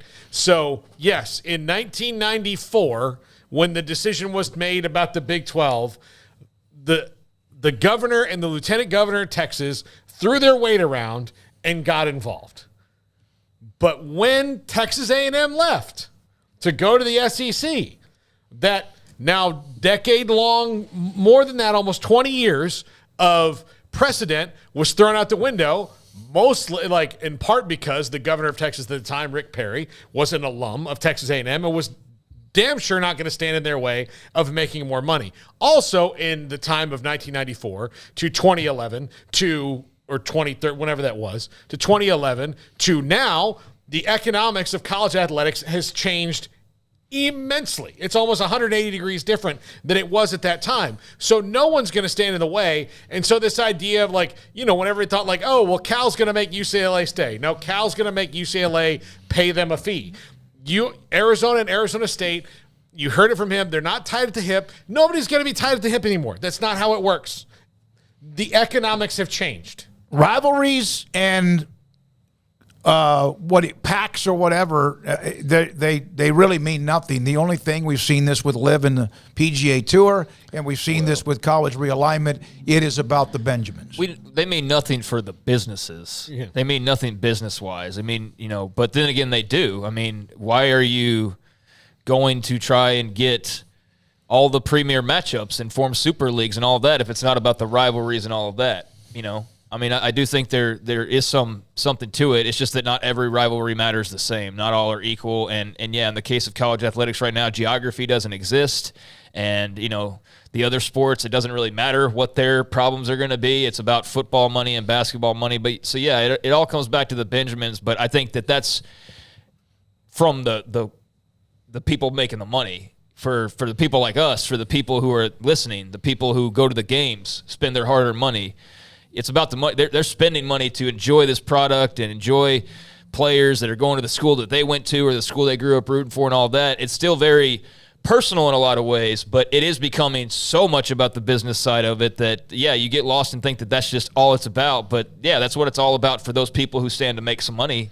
But for the rest of us, we wish there was a little bit more of a middle ground, and it kind of feels like you're starting to lose some of that, and it's starting to slide in one direction pretty extreme. And I think that's unfortunate and something we got to be careful of. But then again, I don't know how you combat that either because, we just saw the example yesterday. There were some guys saying, you know what, we're putting our foot down. We're not going to just say yes, and look what happened. And that's why I think yesterday was just so devastating in a few different ways because it was like, oh, man, like everybody's for sale. And, yeah, we already knew that, but, now it's, like, even more obvious, and that's just kind of sad to me. But it is what it is. It's the real world we're living in. So. Well, yeah, you can – everybody has a price. What would this look like on the timeline and of this last since USC, UCLA? How would this look like on a graph? How would what look like? What, the ups and downs of this story. Would it be like a tremor?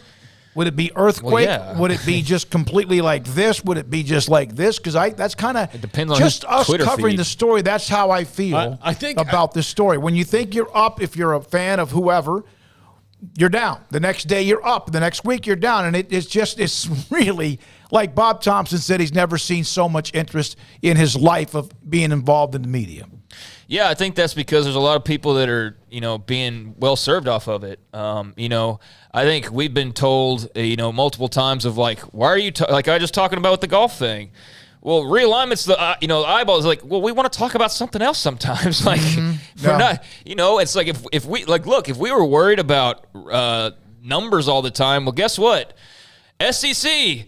Big Ten, let's just talk that 24/7. I mean, if that was the case, so yeah, I mean, it depends on, I think, where you're looking. I think there's some people that have like not jumped on every single little thing, and there's definitely, others that treat it differently, like everything's an atomic bomb going off, and then I think there's probably the majority of people who are either just totally disinterested, kind of halfway in, or just stand to just react when there's something that is super notable, like, actual factual, like done deal things types happening, like what Robert Robbins is saying about like what he prefers. But yeah, I'd imagine that chart would be kind of all over the place because it has been just a weird roller coaster for the last several months. And you wonder if Colorado really was or is or wants to be on the edge of moving.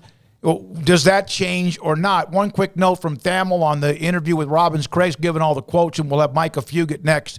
Until we see a working document that gives us numbers, that's what we don't have. And until we have it, no one can make an informed decision. And now the spike went back up. And then, All right, when we come back, Micah Fugit on the PGA Tour LIV from a caddy's perspective. We heard from Jimmy Walker. And if you didn't hear it, whether you love golf or not, whatever, it was unbelievable what he gave us from his heart and soul about what's happened with PGA Tour LIV and just how it's affected him or not. That's next. Micah Fugit. This is 365 Sports. Waco Custom Marketplace, Lake Air Drive, 425 Lake Air Drive in Waco. When you walk through the door, you're going to walk into what appears to be, maybe take yourself back a few years to a grocery store, like a corner store. That's what they have. And then, just like those days, it is also one that has a full-service butcher shop and a full-service bakery. You have a big refrigerator, like 30 feet of cold beer, wine, and even if you want whatever energy drinks or what pop you want, soda pop or, of course, Diet Coke, Coke, etc., Sprite, whatever, Dr. Pepper. And then up and down the middle of the aisles, you have everything from what you want when it comes to canned goods, to pasta, to chips, to seasonings, marinades, and more. Waco Custom Marketplace, 425 Lake Air Drive in Waco. The future's bright, the time is now. College is what you make it. It's a late night pizza run and all-nighters coding a new project. It's having big dreams and making them a reality. It's a professor who knows your name and your story. It's preparation for your future, your calling, your life. And at Baylor, it's even more. Baylor, where lights shine bright.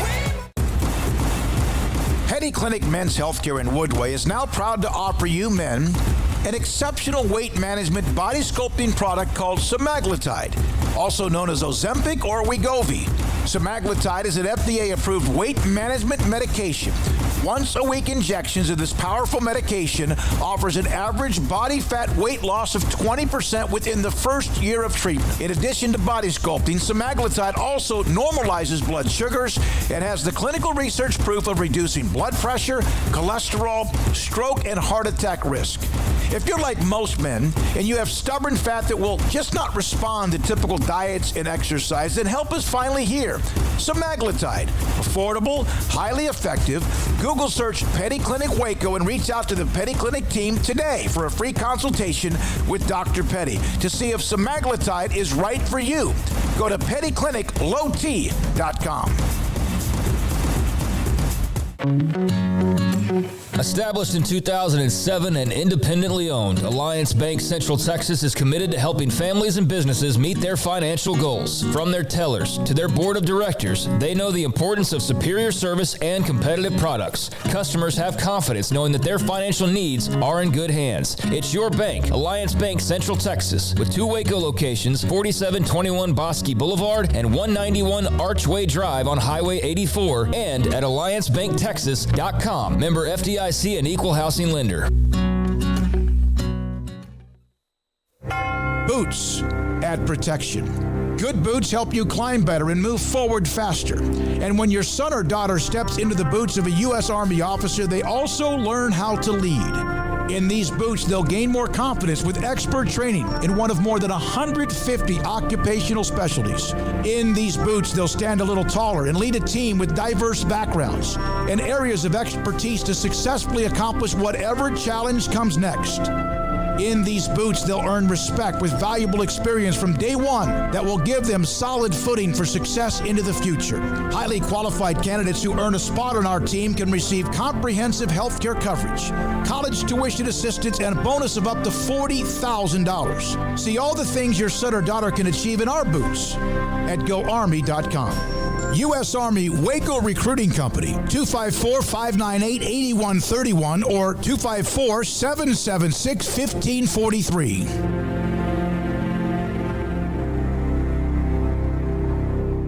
With so many companies and policies out there, it gets so confusing shopping for insurance, and I never know if I'm getting the policy that's right for me. Luckily, I met the team at the Niche Group Insurance Agency. With the Niche Group, you can go to one company and get access to coverage options from many insurance carriers, and you get to speak to a real person about your specific coverage needs. With the Niche Group, I know I'm getting the right coverage at the right price. If you need insurance, talk to the experts at the Niche Group at 1-800-258-8302.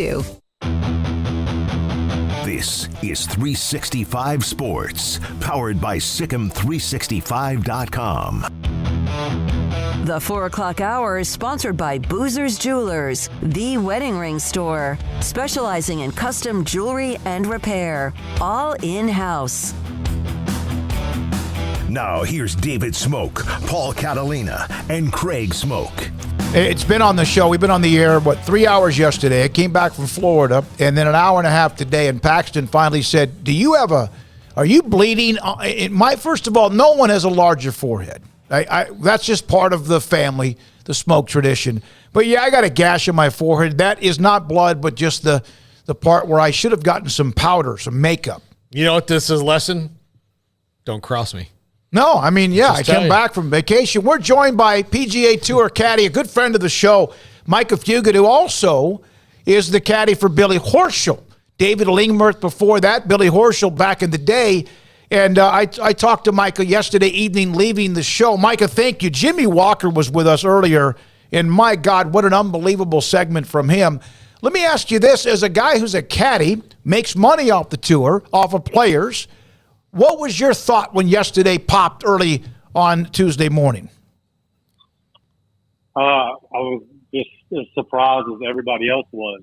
I was sitting at my desk going through emails. I got a text from a friend of mine asking if it was true about LIV and the PGA Tour joining, merging. And I said, I have no idea what you're talking about.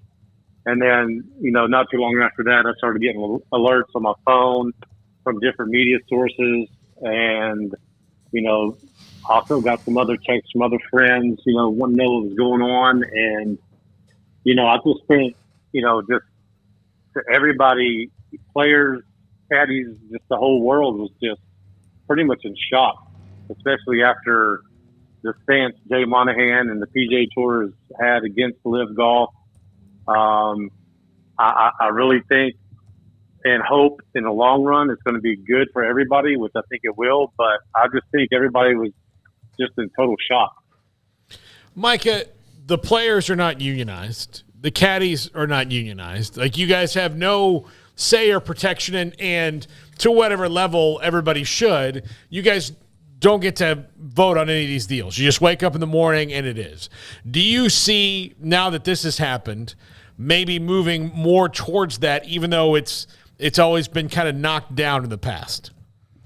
The PGA Tour, is just completely different, especially us caddies. So us caddies, we're independent contractors, and we're all day. We kid. We're not just week to week. We're day to day and even hour to hour. PGA Tour players are kind of the same. They're the same way. Yes, they're part of the PGA Tour, but I'm pretty sure they're also like independent contractors.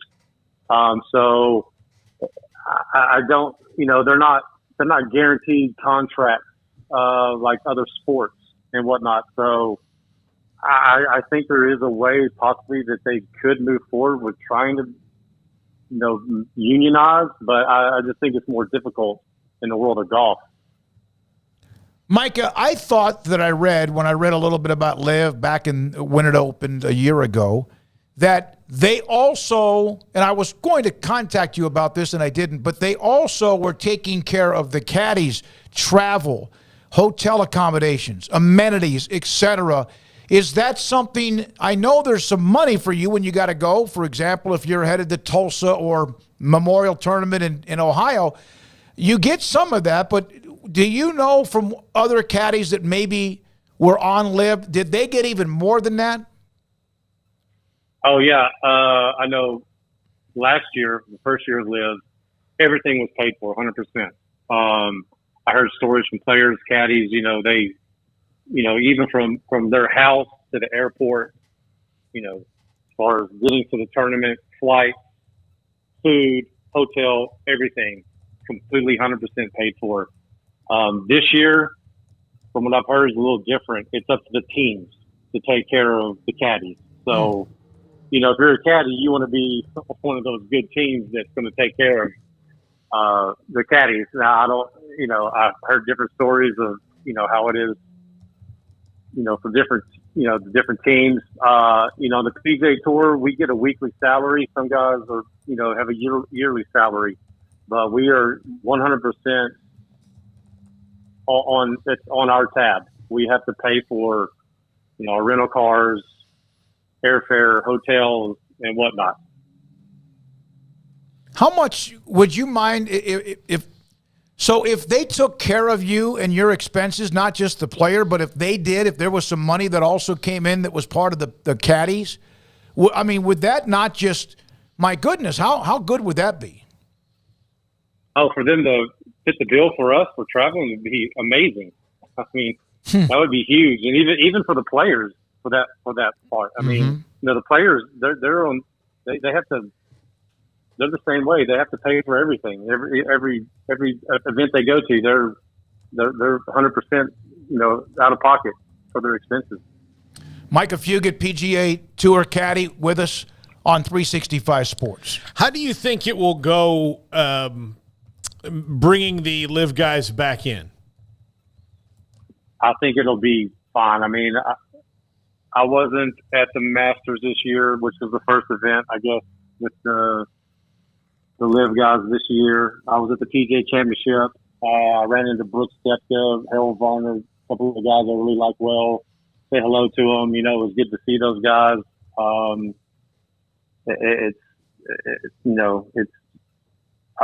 Hopefully it'll work out well. I don't, from what I've been reading, I read or saw one of Rory McIlroy's interview today. So it's actually not a merger between the two tours. Mm-hmm. It's a deal. It's a partnership with the PIF, which is the Public Investment Fund. And I think the PGA Tour and the LIV Tour are still going to be the separate entities. And what we're going to see is the PIF money is going to, yet to be determined new entity. Now, whether that's going to be something like that replaces the World Golf Championships that have gone away, or just like separate, a handful of fall events, where there's going to be large purses where you have the LIV and PGA Tour players competing against each other, which I think would be great. But, it's in the early hours right now. Nobody really knows what's going to happen, but that's about, from everything I've read and heard, that's about all I know for now. Mike, this is a sports story. It's a golf story. It's a business story. And obviously a lot of things that were said in the last year that now today, like even Rory said, listen, I still hate LIV, but I've accepted the fact that the money's going to come from Saudi Arabia. It's just part of the deal. Is that the way you feel? Yeah, exactly. I mean, obviously the reason this finally happened was because of money. So once this deal happened, all the litigation between the two tours, the lawsuits and everything, they went away. That's going to save a lot of money. I mean, I'm sure the PGA Tour, hey, I read somewhere where, the PIF has $600 billion in assets. I'm pretty sure the PGA Tour does not have that kind of pockets. So they were willing to sit down and make a negotiation. The main thing I'm interested in seeing is the guys that were loyal to the PGA Tour. How is the PGA Tour going to look after those guys that gave up hundreds of millions of dollars, if not tens of millions of dollars? Hopefully, they get some type of special exemptions into certain tournaments, whatever this new entity is and whatnot. But that's kind of, I think that's everyone's main concern right now is like, what's going to happen to these guys like a Rory or, Hideki Matsuyama or Will Zalatoris that were, apparently offered hundreds of millions of dollars, and there's many other guys that were offered, tons of money that stayed loyal to the PGA Tour. How is the PGA Tour going to, compensate these guys? Do you know if any caddy was a part of anything? I mean, they were taken care of. You mentioned that. I asked you that question. I read about that. Was there a caddy that had any value to LIV? I know it's all about the players, but was there a caddy that might have, maybe gotten a little bit of interest from the LIV? Not that I'm aware of. Okay. No. So you now caddy for Billy Horschel, who has been very outspoken about LIV. And now he's in a pretty bad slump in a very bad way. And his interview at Memorial after the first round was, to me, if you have any inkling of a heart, even if you don't like him, you have to go, my God, because it's human. Have you talked to him? I have not spoken with him or even texted him since the news yesterday. I have wanted to, and I've kind of, been keeping a lookout for his social media. He hasn't really said a whole lot about it. I know he lives right there in Ponte Vedra, and he knows all those PGA Tour executives very well. So I have not spoken to him yet, but I can't wait to see him next week at the U.S. Open and pick his brain about if he saw any of this coming or if he has any news of what's the next step going forward. Did you happen to see when he played very poorly and broke down after the 84 that there were social media type accounts that were pounding him? And do you think that with now the merger that might ever stop? Because it's been both ways. Don't get me wrong, but they have piled on him pretty good because he's been very outspoken. Well, Billy's been outspoken his whole career, and he's been pounded on Twitter. Even when I worked for him before, I would try to advise Billy, hey, don't reply to these guys. Just let it go. I think he's gotten better over the years about not really paying attention to what people say on social media. We played late that Thursday and had to get up early the next morning. I didn't have a whole lot of time to, look at social media and see what was going on or in the comments. A caddy friend of mine, I gave him a ride to the golf course early Friday morning, and he asked me if I had seen the interview with Billy, and I said no. And he told me, how kind of heartbreaking and whatnot it was. And I watched it later that day, and I mean, you're right. If you don't like the guy, that's fine, but you really had to feel for him after watching that interview. You know what it reminded me of? Not quite, but the Full Swing documentary series that Brooks Koepka was in a bad spot. He didn't think he could ever get healthy enough again. He almost admitted that one of the reasons he took the money with LIV, he had known he'd been healthy again like he is now, that maybe he doesn't make that move. As someone that carries his bag, what do you say, or do you say anything? Because he does have that personality that can snap. What do you say as a caddy to a guy that has nothing on the course? During that round, when he shot 84 that first round, there wasn't a whole lot to say. The only thing I tried to do was be there by his side, and if he needed to say something, I would listen, and, just we got done on 18. I put my hand on his shoulder. I said, hey, it's going to be all right. And we had to go to the scoring, and the media person from the PGA Tour came in and asked him to do an interview, and I couldn't believe it, that they were asking him to interview him after shooting 84. And then he did it, and we were headed to the range, and it was just he and I said, hey, man, I'm sorry. I said, he goes, hey, it is what it is. Mm-hmm. It's just another day. Hey, we all have bad days. I know that was a really tough one. We were in a featured group playing with Hideki and Cantley, so there was a lot of eyes on him. It had to be, I couldn't imagine what he was going through.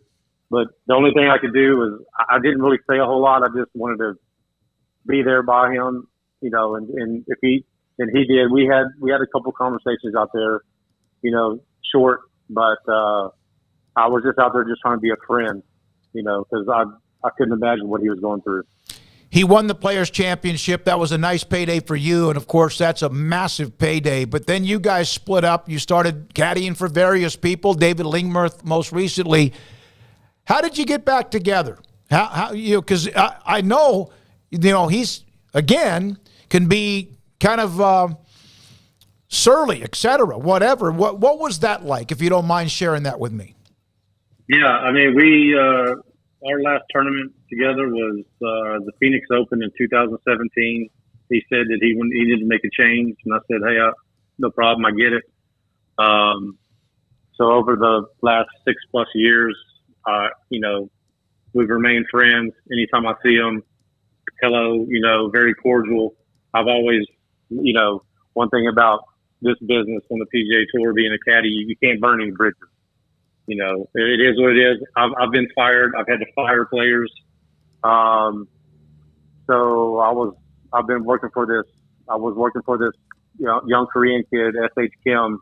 Started working for him at the Korn Ferry Finals last year, and great kid, great talent. We were down in Mexico. It was the week after the Zurich Classic, New Orleans. Apparently, Billy's caddy had quit him, which I didn't realize. And then, so anyway, we're in Mexico. We're getting on a charter flight from Mexico to Charlotte, and I get a text message from Billy. Hey, I know you're traveling today, but give me a shout whenever you can. So that evening, I got to my hotel room in Charlotte, gave him a call, and he said, I don't know if you've heard, but my caddy and I parted ways, and I'm interested in to see if you would like to come back to work for me. And, we discussed our terms and everything. And I said, all right. I said, Billy, I said, I got to call my wife. So I called my wife, Teresa. I told her the deal. She says, I think that's great. And so our first week back was the PGA Championship. And after the first round or two, we're just playing practice rounds. My wife said, how's it going? I said, it's just like old times. It's like I never left. So we literally picked up right where we left off. So that's awesome. That's awesome. I have a health question for you. Do you you can't the night before the first round or maybe even the weekend round, you can't go stuff down 5 burgers and a bunch of enchiladas, can you? You gotta be kind of careful with what you intake your body, with what you do as a caddy, walking the entire course with a large bag on your back. Oh, for sure. I want to say it was the end of 2021, I was starting to get a little bit overweight and decided I need to make a lifestyle change. So I started watching what I eat a little bit, and nothing special. I've dropped 25 pounds. But, yeah, one thing is you just can't stuff your face at night, especially before an early round. Or, obviously I'll eat a nice breakfast before a round, and then, you got some protein bars or whatever to keep your energy going. But, yeah, other than that, nothing special. So, are players allowed to change things in their bag between 9 and 10, or if they're playing the back 9 first to the front 9? Is there anything you're allowed to add to the bag or get something at the turn? No. Once you start with those 14 clubs, right, you have got to finish the round with those 14 clubs, unless you break a club, as long as it's not out of anger. What about like the number of balls? You can't do that, because I remember the story with Stevie Williams and Tiger, I think at Pebble Beach or something, or maybe at Torrey Pines. Or what about a pair of socks? Anything like that? Oh yeah, you could change socks or whatever. Or, if you make a turn and you've lost half a dozen golf balls, and you're like, oh my God, I only got 2 golf balls left. You can go to the locker room and get more. Or you can even have. I got a story. I was working for Grayson Murray over in Korea, over in Jeju Island for the CJ Cup. And we were down to like our last ball or two, and his manager, agent happened to be over there, and we had to tell him to go to the locker room and get some more golf balls and meet us on the back 9. So I did not know that. Yeah. So you are allowed, you can't make equipment changes as far as clubs, but as far as anything else goes, socks or, I know guys they've changed their shirts. Yeah. At the turn, if it's a hot summer day or whatever. If you're hitting a Titleist Pro V1 or Srixon or whatever, can you change what kind of ball you use on the back 9 or the next 9? No. Okay. No. I didn't think so. Yeah. Like if you have a Pro V1X you tee up with, then you have to finish it with that same ball, or it has to be a conforming ball, USGA. Right. No, you got to play the same type of ball, all 18 holes. Micah, Kyle Louie, who is a great friend of yours, texted me right before the interview, said hi. You know that. Thank you so much for the time. Good luck moving forward. Hopefully all of this, whatever it is even better for not just the players, the tour, if that's the case, but also for you and those who carry the bag. Thank you, man. Thank you, buddy. Micah Fugit with us on 365 Sports. 5 o'clock hour is next. John Machota at 5:30. We're going to go back into a lot of the news from earlier today involving notes, tweets, reporting, quotes, etc., involving college football, the Pac-12 agreeing on a grant of rights. What does that mean? A lot of it depends on what you want it to mean. But what does it mean? And also some of the text messages we've had, that and more. And this is 365 Sports. Petty Clinic, lowt.com. Dr. Kent Petty can help you become the high-performance man you want to be, used to be, and need to be. And what does all that mean, by the way? As you get older, your testosterone level in your body, whether you like it or not, can change.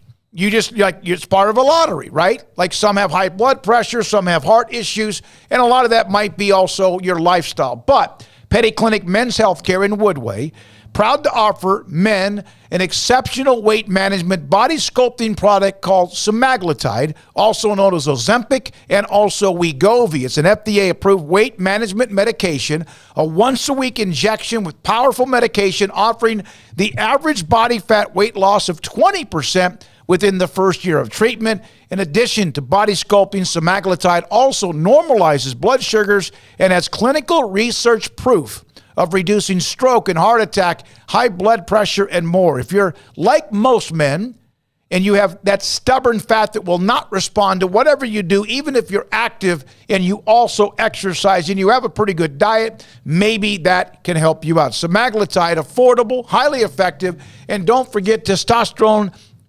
injections if you have testosterone issues as well. Dr. Kent Petty and the staff, they're fantastic at pettycliniclowt.com. Automatic Chef Canteen is a full-service micro-market vending and office coffee provider with state-of-the-art vending equipment, a wide variety of products, and offering custom-fitted micro-market vending office coffee solutions for your employee break room. You want a full break room solution and a workplace oasis? Well, Automatic Chef Canteen, locally owned and operated for over 50 years in Central Texas, also includes in-house mechanics on call 24/7 for fast, reliable service and maintenance. Automatic Chef Canteen, 6900 Imperial Drive in Waco, or online at automaticchefcanteen.com. In the market for a quality metal building? Since 1943, Pioneer Steel and Pipe has helped Central Texas residential and commercial customers with metal building design, panel options, building components, and trim options. Pioneer Steel and Pipe's residential line is energy efficient, offers low maintenance, reduces insurance payments, is impact resistant, and carries up to a 45-year limited warranty. In addition, they can also help you find a metal building contractor for your project. Pioneer Steel and Pipe with locations in Waco and Bryan and at pioneersboys.com. Aaron Duvall, owner, Texas Beef House. Why did you get into this business? We kind of were born into it, and it's been for several generations. Our family's been in the beef business, the ranching business, and we've specifically got into the beef business back in about 2015 when me and my son decided to form Texas Beef House and sell directly to the public. Aaron, everyone knows about Wagyu and how elite that is when it comes to beef. What separates you from anyone else that may do this in this type profession? We selected out Wagyu mainly because it's such a quality beef and it's consistent. Some beef, some breeds, you may have a good animal every now and then, but Wagyu produces really consistently good beef every time.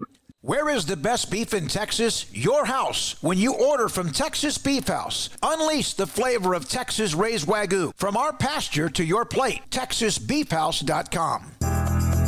Riverbend Liquor and Wine, Lakeshore Drive and North 19th Street, right behind the bank, is a hidden gem in Waco. If you're a fan of bourbon, especially local Texas bourbons, that's where you gotta go. Balcones, TX, Devil's River, whatever it is, they've got it. Riverbend Liquor and Wine, plus the best selection of craft beers in Waco, seasonally churned out throughout the year, whether it's spring, summer, fall, or winter. Riverbend Liquor and Wine, best selection of craft beers, a speedy drive-through window, and excellent customer service. Find out more on Instagram or just go by and see them. Lakeshore Drive at North 19th Street behind the bank.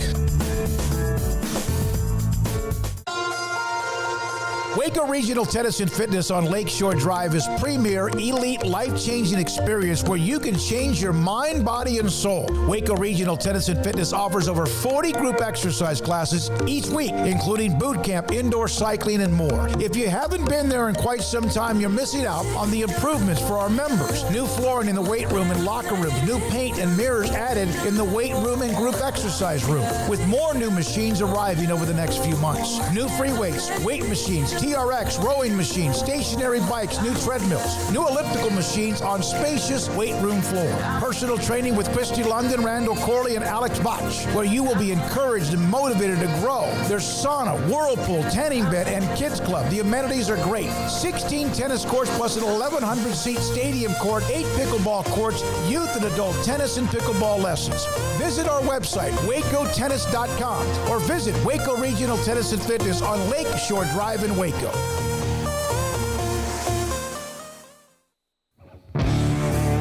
This is 365 Sports, powered by SicEm365.com. Enjoying the show? Hit the like button and subscribe.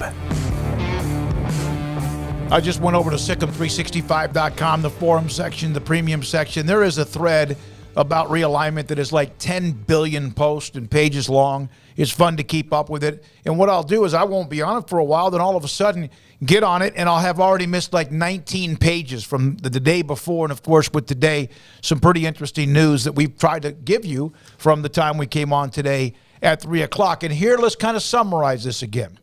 So earlier today, John Canzano from johncanzano.com, he does a podcast with John Wilner. The Pac-12 members have finalized the conference's grant of rights per sources. They've negotiated revenue sharing, sponsorship rights, etc., and all 10 members are ready to go. So what's the holdup? And the holdup is Well, Ross Dellinger, for weeks now, schools have verbally agreed to a grant of rights with a merit-based revenue sharing. So it's not revenue sharing, it's a merit-based revenue sharing for football. The key word is verbally. Verbal can become signature binding with, yes, a satisfactory media rights deal. Also, one of the tweets, Jason Shear, who was on with us yesterday, telling him that grant of rights was done before the Pac-12 meetings, including performance merit-based revenue sharing. As of now, no deal to sign, which makes the above irrelevant. This is Jason. Multiple reporters that knew about this, nobody reported it because of that. But the performance merit-based revenue sharing, to me, is very much a part of reporting it. So there you are with a lot of that. Robbins from Arizona was on with Paul Feinbaum, said a lot, kind of was caught off guard a little bit. And yet, Craig, your point is really good, that he may be talking about something completely different based on... I don't think, after talking to the reporters in D.C., I don't think he's talking about something different at all. Yeah, it's really confusing because the way he was asked about it originally, you could read what he said and think that he was responding to, have you come to an agreement on the TV deal? Or you could read that as he was responding and thinking that he was answering a question about just the grant of rights, right?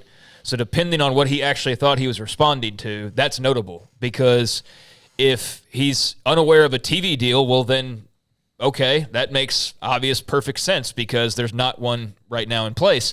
If he's unaware of the grant of rights and there's other people who are saying that it's been known for months and it's been agreed upon in every way and this and that, well, then that would be something else entirely.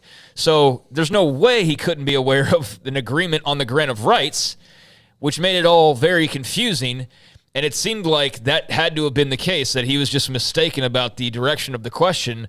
But then 5 minutes later, he's giving 15 quotes in a row, and it doesn't paint any clearer of a picture. It almost sounded like he did know what he was talking about, but I just can't believe that's true. I can't believe he was talking about the grant of rights, because that just wouldn't make any sense. That means every report you've seen today is BS as far as them agreeing to this, unless he's the one guy they didn't invite. So I have to believe, just benefit of the doubt, that that's what he was responding to, was thinking that it was about the actual deal itself. Well, and he might interlock the two, which could be, yeah. You have to, because there's no rights to grant if you don't sign off on them. So if you don't have a media deal, yes, you have a grant of rights verbal agreement in theory of, when we get the money, we will split it this way, this is how we're going to do it over the length of this deal. Okay, yes, the framework for that in place makes sense. But it doesn't really exist until the number is final, which they don't know right now. And which is no different than a month ago, 3 months ago, or even after USC and UCLA walked out the door. They honestly could have had this done from before they even started the negotiations of saying this is how we're going to do it. I don't think, obviously, that's not what they did, but there were things, of course, along the way they had to navigate. But yeah, I don't think that this is in any way you're talking to, I think he is linked the two, and they are inextricably linked. But yeah, he could have, if it's really out there, said, yes, we know what the agreement, how we're going to split the money, because that's really what the grant of rights is they've agreed to how they're going to split the money when they get it, but right now they don't know what that is. Yeah, I'm seeing victory laps on either side. It's just really weird. I know that's kind of how it is every day. Yep. And that's kind of the tiring part sometimes, is nobody wants to believe what the other side says in any way, shape, or form, unless it's to the benefit of their narrative. And look, I get it. It's made for a lot of fun chatter and all that, but I think today's notable in some ways, but I don't think that it's just time to shoot the fireworks off in one direction or the other. I've seen plenty of PAC people who say, all right, done deal, boom, it's over. All we need now is the TV deal, and they're confident that that's going to happen and that's going to be satisfactory enough. And, we'll see. That's obviously the one thing that we've been, waiting on is that deal, so that we can move on one way or another.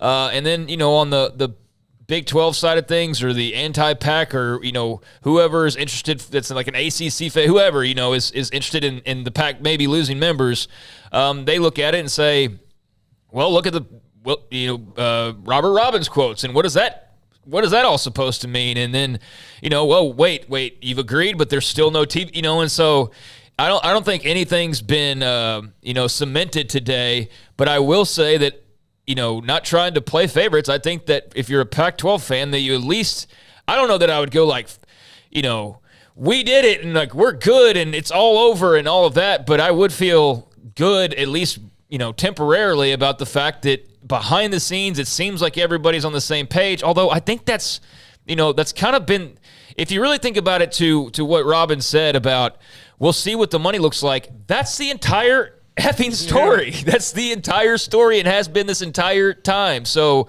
I don't know that anything has really changed outside of now we know that they have agreed on a grant of rights, and that is significant because you are wondering how much of a hassle that might be given an Oregon, given a Washington who may feel like, they need a little bit more reassurance. And so they're on board based on those reports, and now they all wait for the actual dollar figures, and in that way, nothing's really changed, but I guess a slight feel-good. I wouldn't say a victory, but maybe I guess some would consider that depending on their angle for the Pac-12 side. You said that kind of, hey, by the way, at least this does seem to be some sort of progress from Derwake. I love this realignment talk, laugh out loud. So many are sick of it, but it's made for the best offseason in college football history. Yeah. From Patrick, it's also a verbal agreement. Let me see, do I want a verbal $25 million or actually $44 million per year? And, of course, we wouldn't know the number even if those were the numbers because of the unequal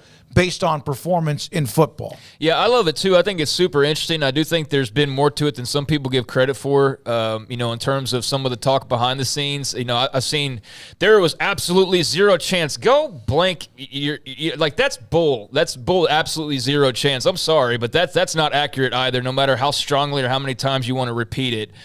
There has been plenty of talk, but, yeah, I mean, it just reaches points where it gets kind of nasty, and that's when I sort of like go, but the talk itself and all the people from all over who have interest in it, and I think that's awesome.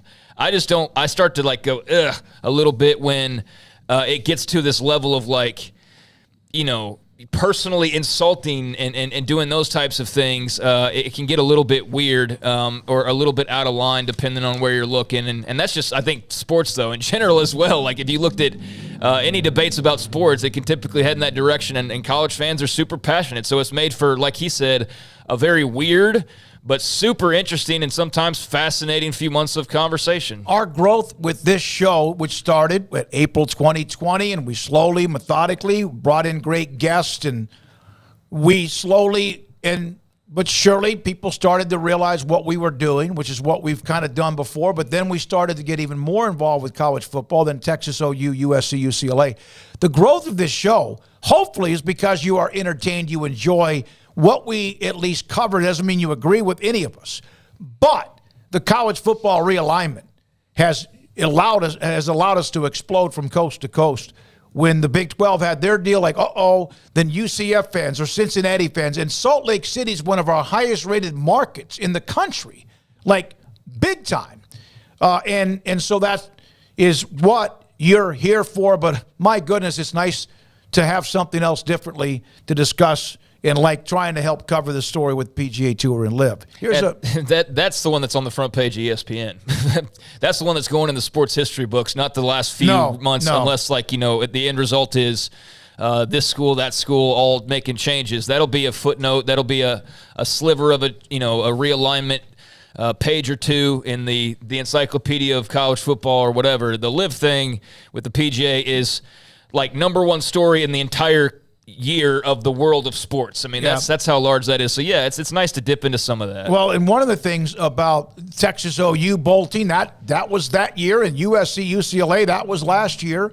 And then we also get everything back to perspective. Derwake, I hope you don't mind me sharing this because you did put it in the chat, and we love you. Texas Tech fan, has been in and out.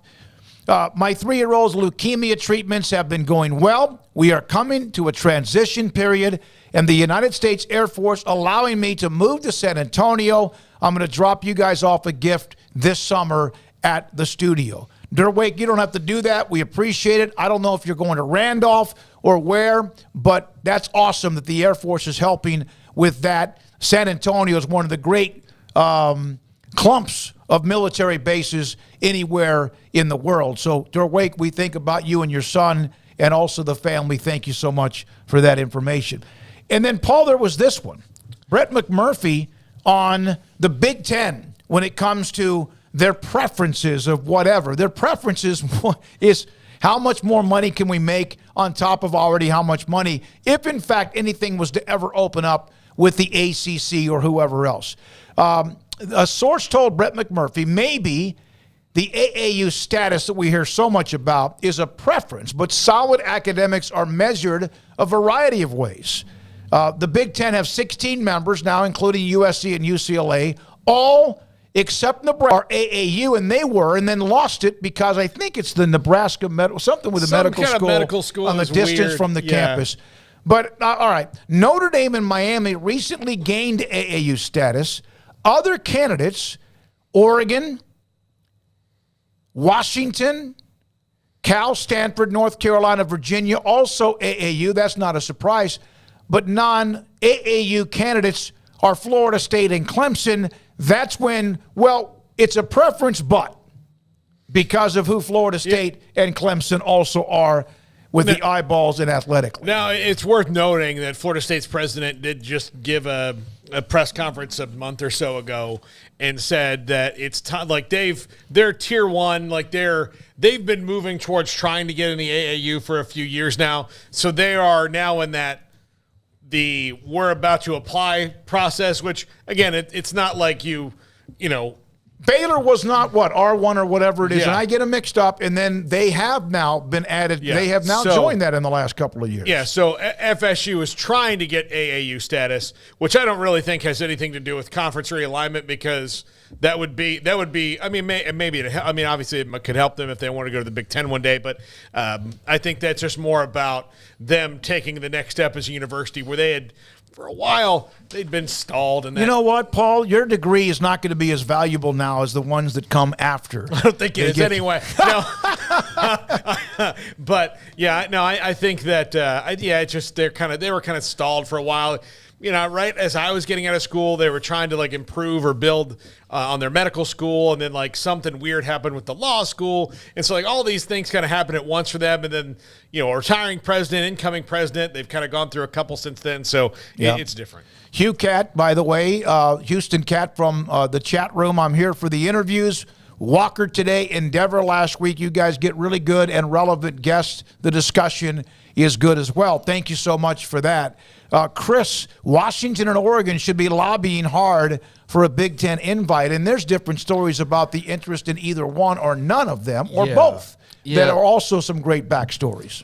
Yeah, the Washington-Oregon thing is really interesting because I wonder how much of that is actually substance and how much of that is just remaining rumor mill stuff from Kevin Warren being there a few months ago. Because that's when that was really hot and heavy, and I've seen that almost carried on now like it's still – like, are they going to jump type of thing? And to the best of my knowledge, there's nowhere there for them to jump. Like, there's no invitation for them. So it's not as though they're weighing options. And, you know, there's, like, any day they're going to pop up. Now, of course, like, you know, PGA and LIV, like, something could happen where maybe the new commissioner's like, hey, you know, we're going to pull a Texas OU in the middle of the night and we're going to grab these two. But there really isn't any – like authentic smoke to those two having the opportunity to do that in the near future. So I don't put a lot of credence on that because that just seems like it's kind of carryover. Does that make sense to you guys? Yeah, I think it is. I think it's carryover. And I also think, too, that one part about this grant of rights agreement that is very interesting is the actual details of it. How many years are we talking about here? That's going to be interesting to see. Is it 3, 5, 7? I can't imagine more than 3 to 5. It would probably, you know, I would think be 5 to 7 years, and it would link up exactly with everybody else to try and get on a similar timeline. So if, in fact, in the future there is this desire to expand by the Big Ten, for example, then, you know, then Oregon and Washington could be completely free because by 2032 they are at the end of their grant of rights. but they're at the end of it right now, and there's no indication that they're being poached. So the length of that grant of rights, I think, will be interesting. And then again, it might just be short because that's how it's going to be done from now on because everybody's so scared off from the ACC. But I do think that getting some details on that will help us kind of chart the course for what, some people believe will be the next wave and the wave that might be the one that really creates the separation between the haves and the have-nots. But that's again down the line, even though a lot of this is setting up for that. It is strange, and I want to get to this Turner Urasek quote before we get to but to John Machota, because it's a really dumb thing that he said. But yeah, I think things stay around a long time. If Oregon and Washington were candidates for the Big Ten, we wouldn't still be talking about it right now. We'd be talking about how the Pac-12 is reeling and there's no media deal, or they're having to get more schools. There'd be no agreed to grant of rights. Yeah, exactly. It wouldn't be because, again, like if they could, they would right now, but they're not. But I got to tell you, I'm surprised that they weren't. I mean, when you looked at it, but you wonder if the Big Ten's trying to protect USC and UCLA. Yes. Because they tried to protect A&M and eventually said, nope. I think so, but I also think that these conferences going to 16 teams need to see if they can, if that's the max number that they can handle. Because, look, we've seen how hard it is with the SEC to get them to agree to their scheduling model. And they haven't done anything like this before. They have to see how it works. You add more teams to that scheduling model, you also are going to space out those rivalry games even more, or those games even more. So is it worth it? Is it worth it to add those teams? And then also, what you're adding is television games that are probably less than interesting to the fans who are going to watch them the most. Don't get caught up in the euphoria of the moment and the power. It'd be great. Like, you're going to get some games in the Big Ten. If you added Oregon and Washington, that'll be awesome, like Oregon and Nebraska. But then you're also going to get Oregon and Rutgers and Northwestern or USC. Like, those teams aren't going to play each other, and so you may not get Ohio State and Oregon for 4 years because now you've got 20 teams. It's a little. I think it's a little unwieldy. Yeah, I've just seen that Oregon Washington pop up, quite a bit here recently. As that's like, though, well, until that's, I just feel like that's decided, guys. I think that's been decided. Yeah. I think that's just something that again is kind of carrying over from last summer. But I've seen it now often enough recently to just mention it and mention at least our stance on it. And I understand the whole. Well, they need travel partners out in LA. I don't think that they want travel partners. I really don't think that they want Oregon or Washington. But number two, the more that you aid them in having travel partners, well, then don't you just make all your other schools out east have even more West Coast travel to have to go and undertake? So that never really jived completely with me. I understand it, though. But, yeah, I just don't know how much that really is even in play at all. And we certainly wouldn't be hearing about an agreed-to grant of rights if it wasn't, for Oregon and Washington agreeing to something. So that doesn't add up in that regard. And that's why the details, the length of the contract, the potential outs, that type of thing will be interesting to see when it's official. But if anybody was to go from the Pac-12 and head to the Big Ten, are we even sure it would be Washington and Oregon? With Stanford, with what they bring to the table, despite football being lackluster, don't forget about them. So but you would think Oregon, Washington's a big-ass place, man. That's a big school. That's a big boy school. I know Oregon has a lot of the flash and dash and glitz and glamour and a great school too, but that would be fun to watch. So, and you do wonder if, in fact, something was to open up and somebody joined the Big 12 from, let's say, the Pac-12. And again, it's been discussed for a long time. If it happens, who knows? Who cares? One way or the other, just by God, please somebody move forward. Would that change any of the interest that the Big 12 has in the football or the basketball part of what they're trying to also add to the table? That remains to be seen. Yeah, there's another common thing I've seen mentioned now on social media quite a bit, and it's Pac-12 fans making fun of Big 12 fans of like, you can't be us. You want to have like that whole spiel about, well, your schools weren't allowed to join us, but now you want to pick ours, like this air of superiority and all of that. And that's valid to some extent as far as the last way the Pac-12 could have, saved them, so to speak, or whatever, even though they didn't end up needing saving post-Oklahoma and Texas. They all just stayed together, and they expanded, and it worked out probably better than had they gone and joined the Pac-12, had the Pac-12 been open. It certainly is going to be longer lasting than the alliance that the Pac-12 was a part of at that time, and that's where – that nose in the air is where it rubbed a lot of Big 12 fans the wrong way. I think that's probably been made clear, but if there's people still wondering why there are certain segments of Big 12 fans who are like, screw the Pac, well, that's what it goes back to. But for the Pac fans out there, there is some need for clarification. There's a difference between want and need. Mm-hmm. Big 12 fans don't necessarily need, and the Big 12 doesn't need those schools, but they want them, and they want them just to be able to flip middle fingers in your face at the end of the day. And, yeah, maybe a road trip here or two or there or whatever. Like a Monopoly game. Yeah, and it's playing risk, and you've acquired some new territory, and all that's exciting. But don't get it twisted. The driving force behind the want, by no means the need, is just simply to dunk on Twitter. I mean, mostly is what it is. It is. Yeah. Now, there was a quote from Arkansas's AD. Paul, you're the one. I'll let you get into this a little bit, but here it is. Young men and women are making decisions. This is when they met in Washington, D.C. about NIL, et cetera. Young men and women are making decisions not to go to Major League Baseball, the WNBA, or the NBA because they can make more money in college. Does that make any sense that you can make more money by staying in college than you can by going and being a professional athlete? That's where we have some issues in college athletics. Look, I don't know anything about Hunter Yurachek at all, really, other than he's the AD at Arkansas, and I'm sure he's a plenty smart enough guy in other aspects of his life, but this is really dumb. So you're complaining that now athletes that will help you win games, sell memorabilia, sell tickets, make more money, increase the value of your product for television, are going to stay? Is that the argument that's bad? By the way, he went to Guilford College. So here's the thing. Well, Guilford College should be upset today. Hunter Yurachek, this is not saying the quiet part out loud, but what the problem is that the money that these athletes are getting comes from the same place that the schools get to build facilities and get all these donations.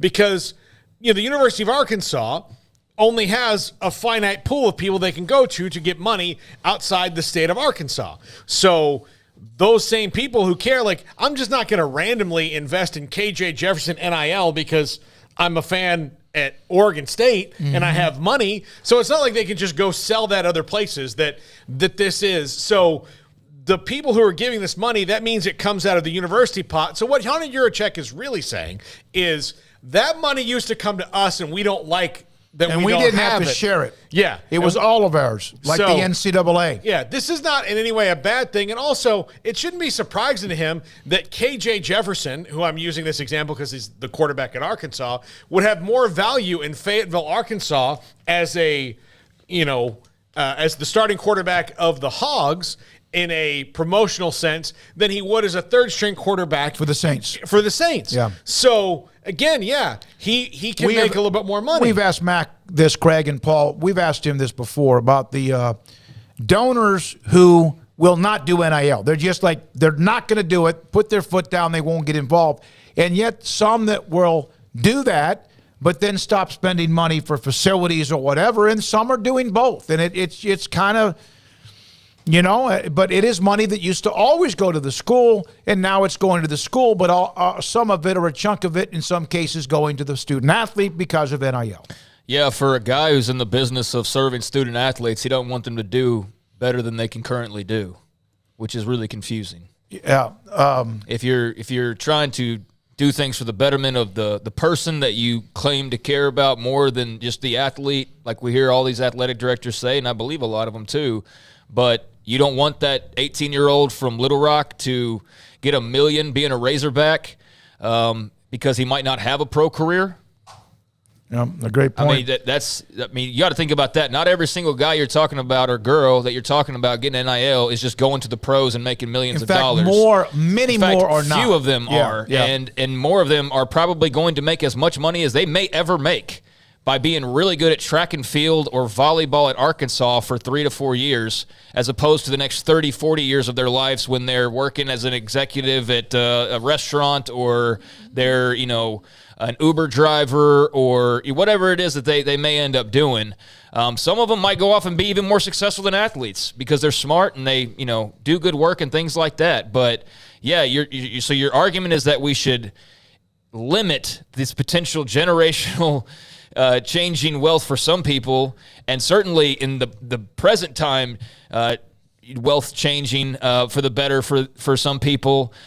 But because they could stand to make more in the pros, even though most of them won't make it there, we should somehow be worried about the fact that they're making it in I just think that's a garbage argument, and he needs to really revisit that thought, because I'm sure he's really good at what he does. I've seen a lot of positive things from Arkansas and all that, but that's not it, pal. That is not it. He makes $1.5 million a year through 2027. He will also then get $250 in deferred compensation, $250,000 deferred compensation from private funds that are also the ones who are doing the NIL and also facilities.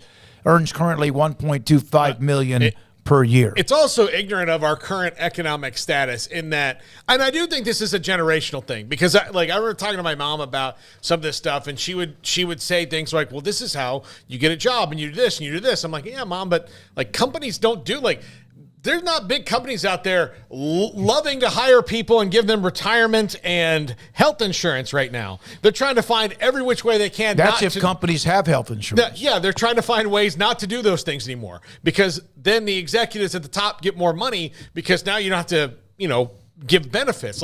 It's harder. So stepping into the workforce now, even as a student athlete who might be successful at something, it's harder than it was a generation ago. It is. So get what you can when you can, because you never know when that well runs dry. 2 quick notes. Brett McMurphy saying that the Big Ten, their 2024 conference schedule will be released home and away tomorrow at 3:30 Central Time on the Big Ten Network.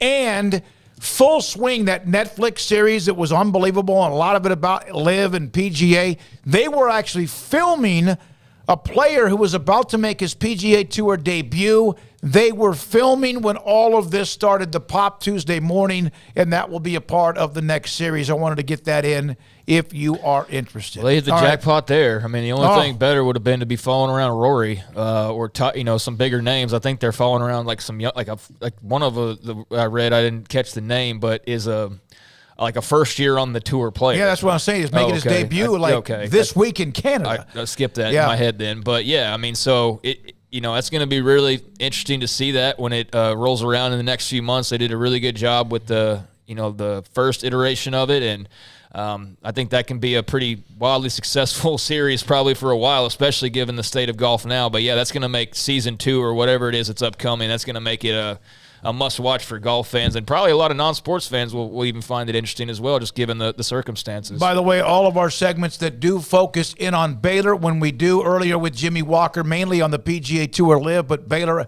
graduate and alum, brought to you by Richard Carr Motors, Buick, GMC, Cadillac, people you can count on. We got a super chat. Yeah, from Chris. Guys, would you agree with me that Pac-12 schools with Power 5 facilities are far ahead of UConn and Gonzaga as expansion targets? Yeah. No, I think any school in the Pac-12 that would be interested, if in fact they ever get to that point where they say, okay, you talk to me too, would be ahead of UConn and Gonzaga, because football stirs the pot. Absolutely. They're power conference, and it's all about adding value, right? And that's why I guess this last time around, in part, why Oregon and Washington are not a part of the Big Ten is there's a question about how much value that would add. There's also, the whole Kevin Warren thing and him moving out and all of that to be figured out. But there's only so few remaining targets that would actually bring more to the table and increase your revenue. And I think the ones that are sitting there are, the ones out west, or as everybody, starts to turn their heads. And please, let's promise right now we're not going to do 13 years of everyday ACC realignment talk until that deal is signed. But, that's why you look at the ACC and you're like, okay, what could the next thing be? Okay, well, it would be the SEC and the Big Ten grabbing who? The big brands that would add value, Clemson, Florida State, North Carolina, Miami, etc. So, yeah, absolutely, they're more valuable. That's why this has become such a thing. I think if it had just simply been about UConn or whoever and that was it, it would kind of be like the San Diego State SMU thing where there's talk about it, but it's entirely trumped by the Pac-12 side of things and those schools. And so, yeah, they're bigger brands, bigger money, and that's why they would be more coveted. Yes, they'd be first in line. You'd take their answers before you take the others' answers. Kim Coulter, $9.99 super chat. Would you agree UConn and Gonzaga add immediate value to the Big 12? If they didn't, they wouldn't want to add them. Yeah, okay. I think you could have both. I think you could have the football part of it, and I think you could also bring in the UConn-Gonzaga basketball, if in fact they're going to split that to a separate type TV deal. I think they only add, obviously Gonzaga doesn't play football. UConn and basketball does. But I don't know if it's worth putting UConn into the fray on football to we're not. He wasn't discussing UConn as football. Well, Gonzaga basketball only. Okay. I think that probably, but is it significant? Is it like conference changing money? I don't know about that. I'd have to see more of how the basketball money breaks down. I mean, certainly they're not, and this is not a knock on UConn. UConn fans know better than anybody. Like, they're not bringing value football-wise. So their brands are basketball. So, yeah, I think that they probably do. If they didn't, I guess there's still the whole geography piece, and maybe that's part of a bigger master plan. But how much do you do there before you just water it down, and then you're at a 7 or a 16-team league, and everybody's making $35 million a year versus 40 as a 14th? You know what I mean? Yep. I don't know how additive they really are in that regard.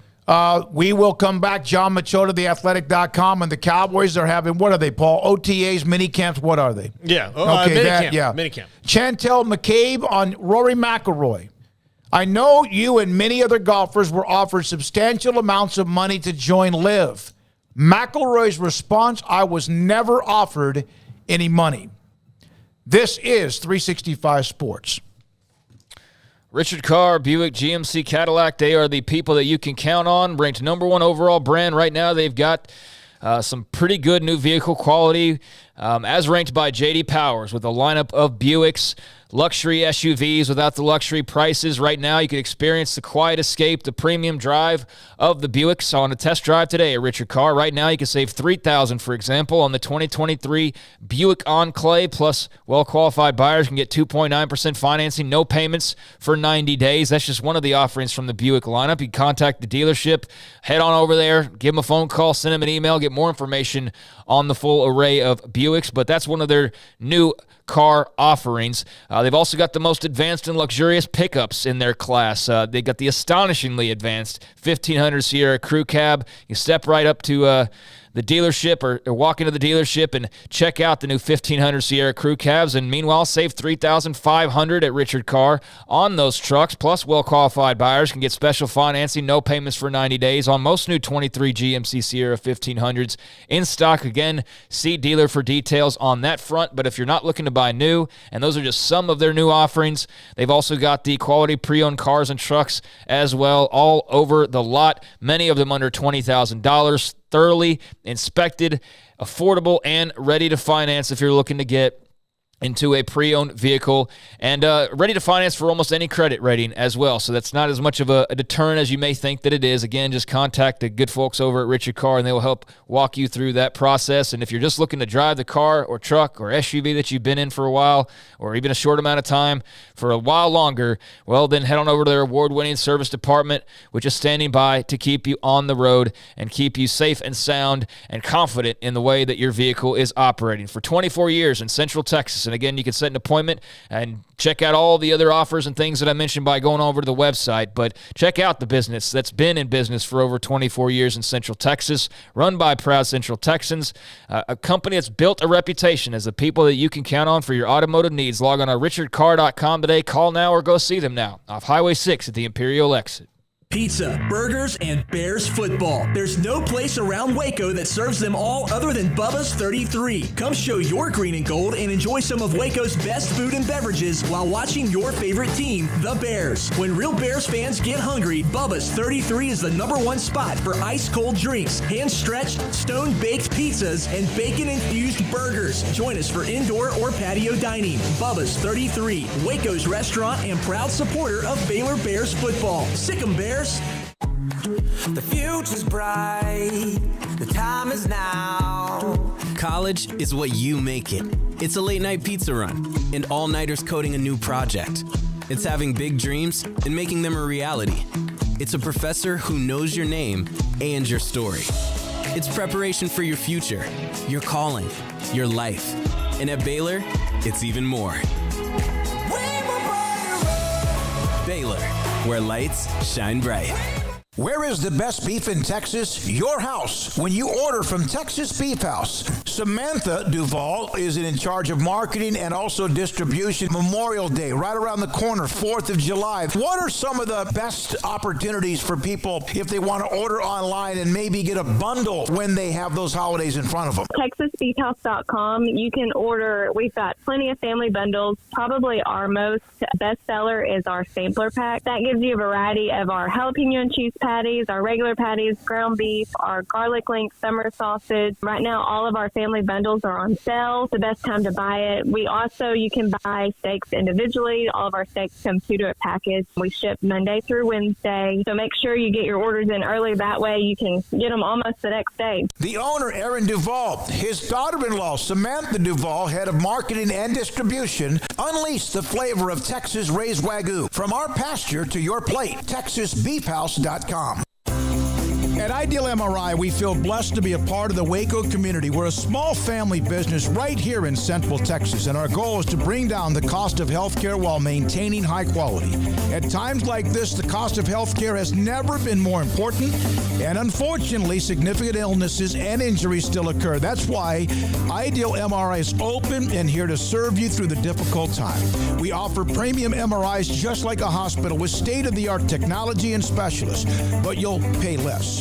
Sometimes thousands of dollars less, whether you're using insurance or not. At Ideal MRI, we accept most insurance and there are no hidden costs, even offering financing if that's needed. Everything included in the price, and you'll not get something as a surprise in the mail later on. If you need an MRI, ask your doctor about Ideal MRI. They'll know. You can schedule an appointment safely from home online in minutes at idealmri.com or give us a call, 833-IDEAL-MRI, idealmri.com. How did Edward Jones become one of the biggest financial service companies in the world? By not acting that way. Financial strategies, one-on-one advice, it's a big difference. And that's why Brad Wilson, your Edward Jones financial advisor, makes sense of investing. Experience the difference for yourself. Brad Wilson, 250 Sharon Drive in Woodway, 254-776-4337. Edward Jones, member SIPC. It's Jeep season at Allen Samuels in Waco, and the deals are hot. Get a 2023 Jeep Grand Cherokee Laredo with $5,500 in total values, or a 2023 Jeep Gladiator Sport with total values up to $6,000. Welcome back to 365 Sports, powered by Sikkim365.com. It's time for our weekly segment with John Machota of The Athletic, brought to you by Pioneer Steel and Pipe, where customer service is their main focus, and best in metal, steel, and pipe for large or small projects, with 2 locations in Waco and Bryan. Family owned and operated since 1943. Here we go, 365 Sports, the last few minutes of this show. Paul's Top 5 in a moment. John Machota, theathletic.com. So, John, this is just a clarification. Are what we see now, are these OTAs, are these mini camps? What is the actual, title of what's going on? These are technically mandatory mini camps. Okay. And so because of that, it's mandatory. So, like, for example, the previous 2 weeks was OTAs. That's not mandatory, even though the Cowboys have routinely had really good attendance there. So, for example, we didn't see Trayvon Diggs the 2 days we were allowed to see OTAs last week. These past 2 days of seeing minicamp, he's been out there. And then Mike McCarthy said that also the difference with minicamp and OTAs is that with minicamp, they can also have afternoon meetings. Outside of that, the field work, I mean, just to be honest with you guys, because of the collective bargaining agreement and the limitations they have on what they're doing out there, there's just not a lot of highlights to be seen. I mean, there's a lot of walkthrough type stuff. There's not any 11 on 11 or anything like that. And so it's really it's very much like kind of a walkthrough type practice feel. So, unfortunately, it's hard to make big takes on a lot of guys. For example, like first round pick Mozzie Smith. I know most people want to know, hey, what's Mozzie look like? What's Mozzie look like? Well, he's in sweatpants and in a jersey, and he's not getting to do what he's going to get to do out in Oxnard. But he looks like a big dude, and he's present. Well, that's astute. That's the best thing you can say, right? That's all you know about Mozzie right now. CeeDee Lamb got a little tweak today in practice, John. Is that anything to be concerned about? No, I mean, it's like anything when those type of issues happen, you automatically just watch the player and go, all right, well, if he's being held out of the rest of practice, then it's probably something that you need to check up on or whatever. But he sat out one portion of when the first team was going through some 7-on-7, and then he jumped right back in on the next set. So yeah, no, it's nothing. Just he landed a little awkwardly when he was making a leaping catch, and it was a nice highlight grab. Now keep in mind the DBs aren't really trying to knock the ball away or intercept passes. They're really just trying to be in the right position of where they should be, on an actual play. So they're allowing the receivers to make the catches and things like that. But he had kind of extend for it, and just kind of the way he landed, he kind of hopped up real quick. But yeah, like I said, he met with the athletic trainers for like a couple minutes, and he limped a little bit, but then he got right back, got his helmet right back, and went right back out on the field. And this is a part of the off season where if there was any like serious tweaks or anything like that, there's no way they would let him even go back out there. So it doesn't sound like it's anything of note. All right, so you have Pollard coming off the injury. I always liked what I saw from Malik Davis. I'm not sure if it's because he was an offset to what they had with Zeke and then Pollard. And then, who knows, maybe Deuce Vaughn or somebody else. Are they going to add another running back for someone like Zeke was good near the goal line? I mean, maybe started to be worn out, all the other stuff. Do you feel like they would walk into the door to start the season with Pollard, Davis, and Deuce Vaughn? For that to happen, I think that out of those three that you mentioned there behind Pollard, at least two of them are going to have to look pretty strong in the preseason games. So that's when you're really going to be able to tell. I mean, Tony Pollard's not going to do anything in any of those preseason games. And so that's going to be a great opportunity for all three of those backs to show, hey, this is what I can do. I can be effective. I can be the number 2 guy. I can be the number 3 guy, whatever. And to be honest, some of that will depend on what they can do on special teams. You're going to need, some of those running backs to help out in special teams, because certainly Tony Pollard's not. And so the way I look at it, I need to see that first. They seem pretty confident with the group, but I certainly wouldn't close the door on a potential addition of another veteran back who, like you mentioned, is a guy in good short yardage situations. That would make some sense to me. But as we sit here right now, they're not looking for that. But let's get out to training camp. Let's see some of these preseason games, see how some of those guys handle that workload. And if they can, then hey, great. I mean, I'm sure they'd love to go forward with this group of running backs. But if they don't look like they're the right guys to handle those situations, then you certainly have to go out and get somebody. All right, I'm going to throw out a somebody for you. Don't say him. I'm going to say it. I can't imagine he would want to be a backup running back. Well, I don't know if, is he completely gassed, Dalvin Cook? No, I don't know. Like the whole Minnesota thing, if you look at his numbers last year, especially compared to the offensive line that he had, he had a pretty decent year last year. Dalvin Cook. I mean, I'd love that. God almighty, another Florida State segment. Yeah, I mean, it would have to be, and a great one. I mean, as a Florida State fan who roots pretty significantly against the University of Michigan, he had quite a game against the University of Michigan in a bowl game. So you don't forget things like that. But no, he would be a great addition, because I do think that there's still tread left on that tire for sure.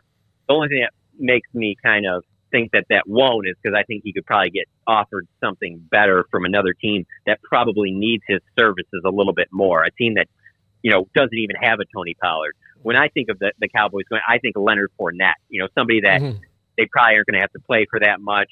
And that would be a nice compliment to what Tony Pollard is. And you're not really making a significant investment. But I mean, by all means, if Dalvin Cook's like, hey, I think I can be, a piece that could really help. And he does, he's looking for, a 1-year deal to kind of prove what he can do because he wants to get back out to free agency. Oh, I think they would have to be interested in that. John Machota, theathletic.com, again, every Wednesday in the 5 o'clock hour with us on 365 Sports. So, John, do you think there's anything else in the offing the Cowboys would be looking at outside of kicker? And I know that Tristan Vizcaino made all his kicks today or whatever, but, I mean, doesn't really matter. Yeah, I mean, kicker would be number one for me. If I was doing the entire roster, I would say, kicker, they still have to add one there. And even if Vizcaino was blowing them away, I still think that they would have to bring in a second kicker just to make sure that, they were for certain that they had a guy. I mean, so that was number one. Number two would probably be that running back spot if they do need a bigger back that kind of complement Tony Pollard better than what they have right now. And then the third thing for me would be that left guard spot. If everyone's healthy, they'll be fine because I do believe if everyone's healthy, then Tyler Smith is going to play left guard. I really do believe that. I mean, that's where he's been working yesterday and today for that situation. But I think that they believe that, that's asking for a lot. With Terrence Steele coming back from the injury, with Tyron Smith not having played in a full season since 2015, it's unlikely that you're going to be able to have everybody healthy. And so because of that, that's when Tyler Smith is out at left tackle, which will be his position, going well into the future. And then either Tyron Smith or Terrence Steele is at right tackle. But I would think with the bodies that they have, the Josh Balls and Chuma Adogas and Matt Farniak, that they can find someone to play left guard. But that one will be on that is a spot that will definitely go on my radar as we get to training camp because someone has to look like they can handle that job at a starting level. John, great stuff as always. Thank you very much. Absolutely, guys. Have a good week. John Machota, theathletic.com, on Wednesdays around 5:30 with us. From someone who I have picked his brain a few times over the last several, even back when the Big 12 with U.S. or with Texas and Oklahoma, on today's news involving the Pac-12, just kind of his input. He believes that there's a very good chance the Pac-12 leaked the information. This was, of course, Canzano, because they're trying to muddy the water. That's a possibility. Trying to negotiate a deal with rumors of one or two of your schools imminently leaving is a nightmare. Also, the conference likely had internal deal structure. Discussions reached a tentative result pending successful resolution of the external deal. Structuring one part while working on another is not uncommon, but the external deal is clearly a condition resolving the internal deal. There's a huge leap from an agreed internal deal structure and one that is agreed upon. Yeah, so a lot of words, and Arizona continues to play as they want more time for as long as the Big 12 will tolerate the amount of time that they get. Well, if there's nothing to it at all whatsoever, the Big 12 should just say screw it and just quit, right? Mm-hmm. Just back out and just not have any more conversations, and that would be it. It's just the Big 12's fault, this entire thing, according to some that don't think that out very well because, there's obviously reciprocating interest that we can point to, but it's not necessary. I mean, it's a complicated deal. Obviously, it's not just as simple as they announce it today and it's all done. I do think that, there is some positivity to glean, as I've said a few times now, from today if you're a Pac-12 fan. And, there's still some things to be figured out, but I also have no doubts whatsoever that this was a PR ploy. Like, I have no doubts. Well, and like some of the others have, yeah. Like, I mean, for it to be out there for weeks and just pop in today, that doesn't add up to me. And not even the behind closed doors things, because that would have ultimately still have leaked out. Something of that substance would have still leaked out intentionally to the same 2 or 3 people that report on basically everything that they do. So this was definitely planned in some form or fashion, but still more to figure out. Now, involving the numbers, which it really comes down to that, the average per year revenue that each school will get based on the media deal, the number that keeps rolling around for the Pac-12 contract, based on his information, 61.7% of what is the Big 12 broadcast contract, adjusting for the number of schools. Also, the pie, that size cannot be finessed into a workable deal. That, for example, what the conference deduction for expenses. Pac-12 conference budget is somewhere between 4 and 5 times larger than the Big 12 conference budget.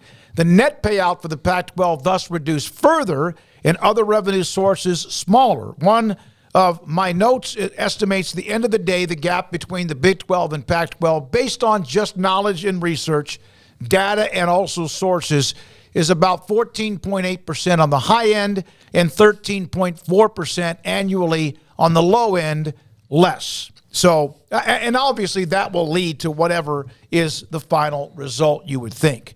This is 365 Sports, and Paul's Top 5 is next.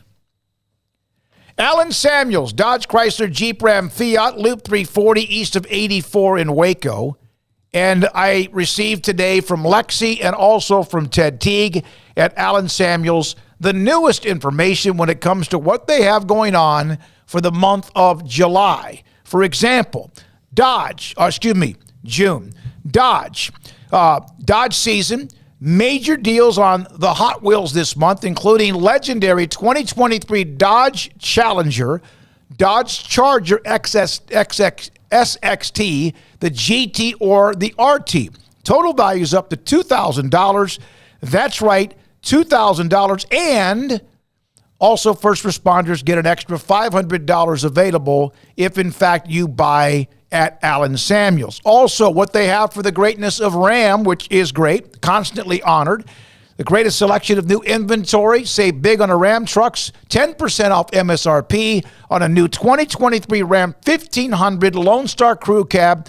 2.9% financing for 72 months is the other option. So, get either 10% off MSRP on the 2023 Ram 1500 Lone Star Crew Cab or 2.9% financing for 72 months. The choice for all is yours. Extra $500 always for anybody who's a first responder. Ted Teague, the general manager, the great staff they have. They have inventory. They have what I mentioned with Jeep. Obviously also with Ram. Pre-owned, they have a lot of those too, which not everybody does. Alan Samuels, Dodge Chrysler Jeep Ram Fiat, Loop 340 east of 84 in Waco. There are 26 letters in the alphabet, over 600,000 words in the dictionary, and just 3 of them said together can change everything. Let's order pizza. Those 3 words lead to dough made from scratch and 3 fresh signature cheeses that blanket golden crust in a heavenly melt on Marco's Pizza that'll blow your mind. So visit marcos.com to order and stop by Marco's Pizza in Belmead, China Spring, Woodway, and in Robinson. Marco's. Pizza lovers get it.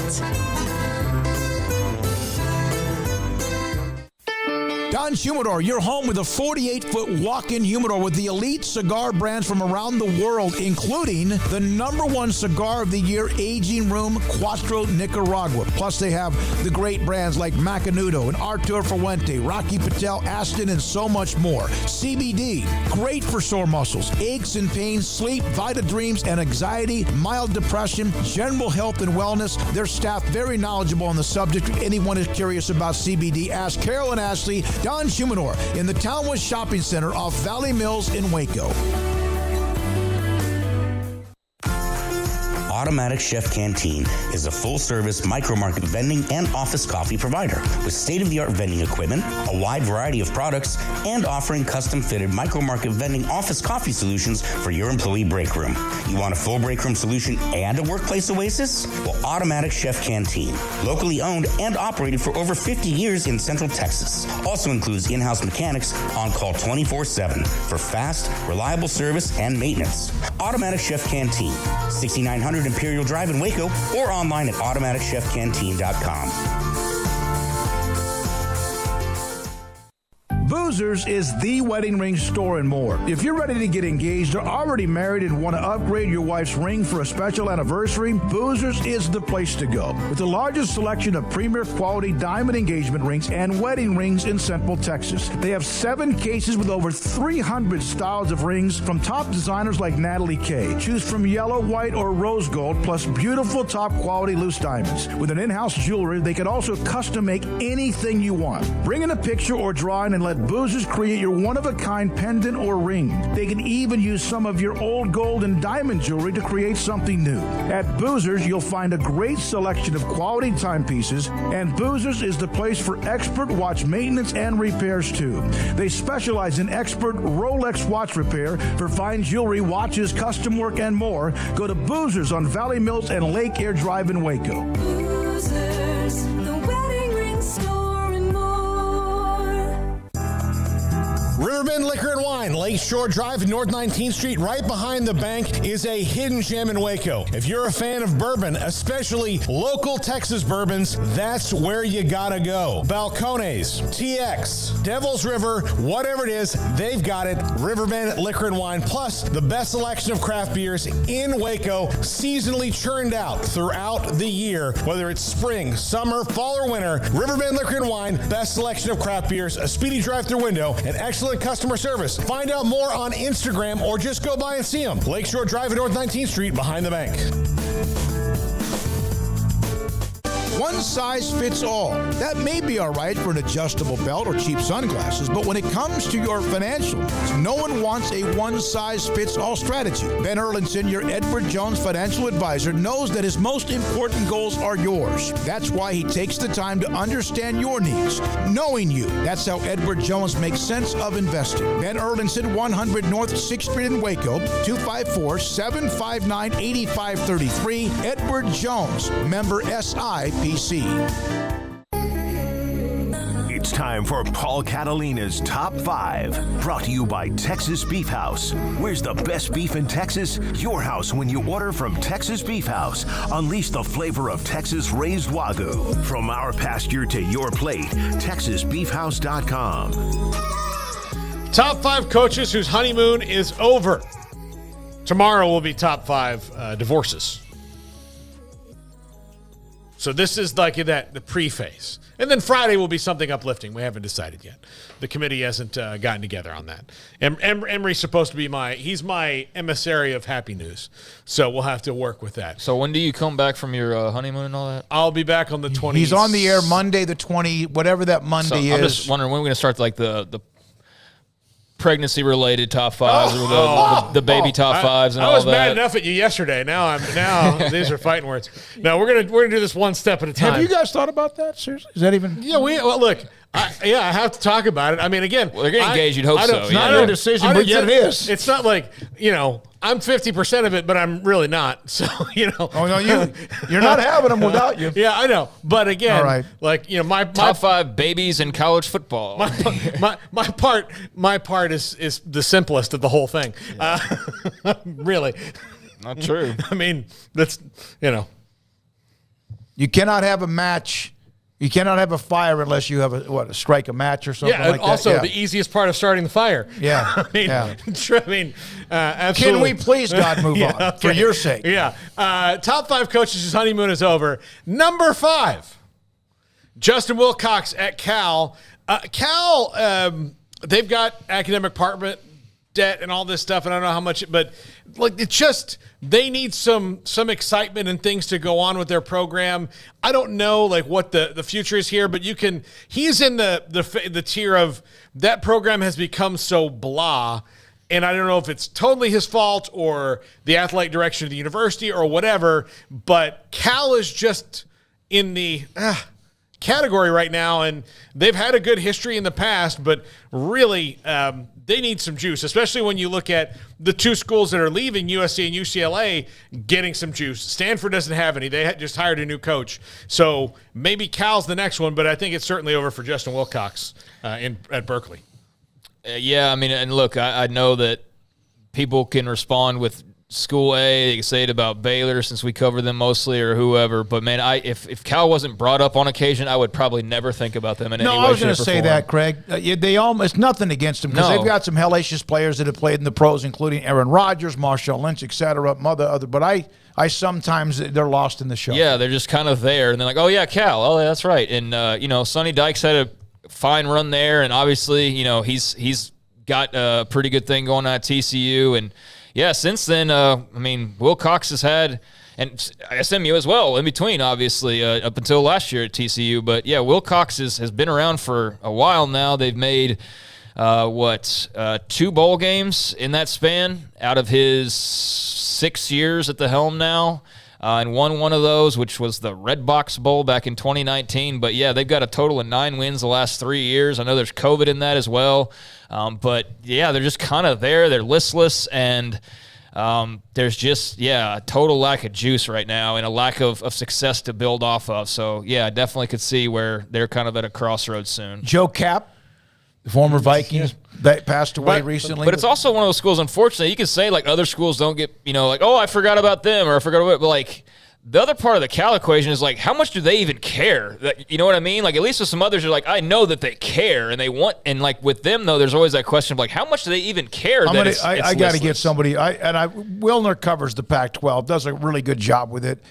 But I don't know if I've ever been able to get anybody who covers Cal football on the show. I think that's the problem with the 2 Bay Area schools is that there is really no enthusiasm for football there right now. And look, man, if you want to say, well, we're too busy with like multi-million, I mean, that's fine. But commenting purely on the sports side of it, it's like, yeah, it's fine to wonder like how much they really give a what most of the time based on just kind of how it plays out some of the way. Redbox still a thing. You have a DVD player? Why not?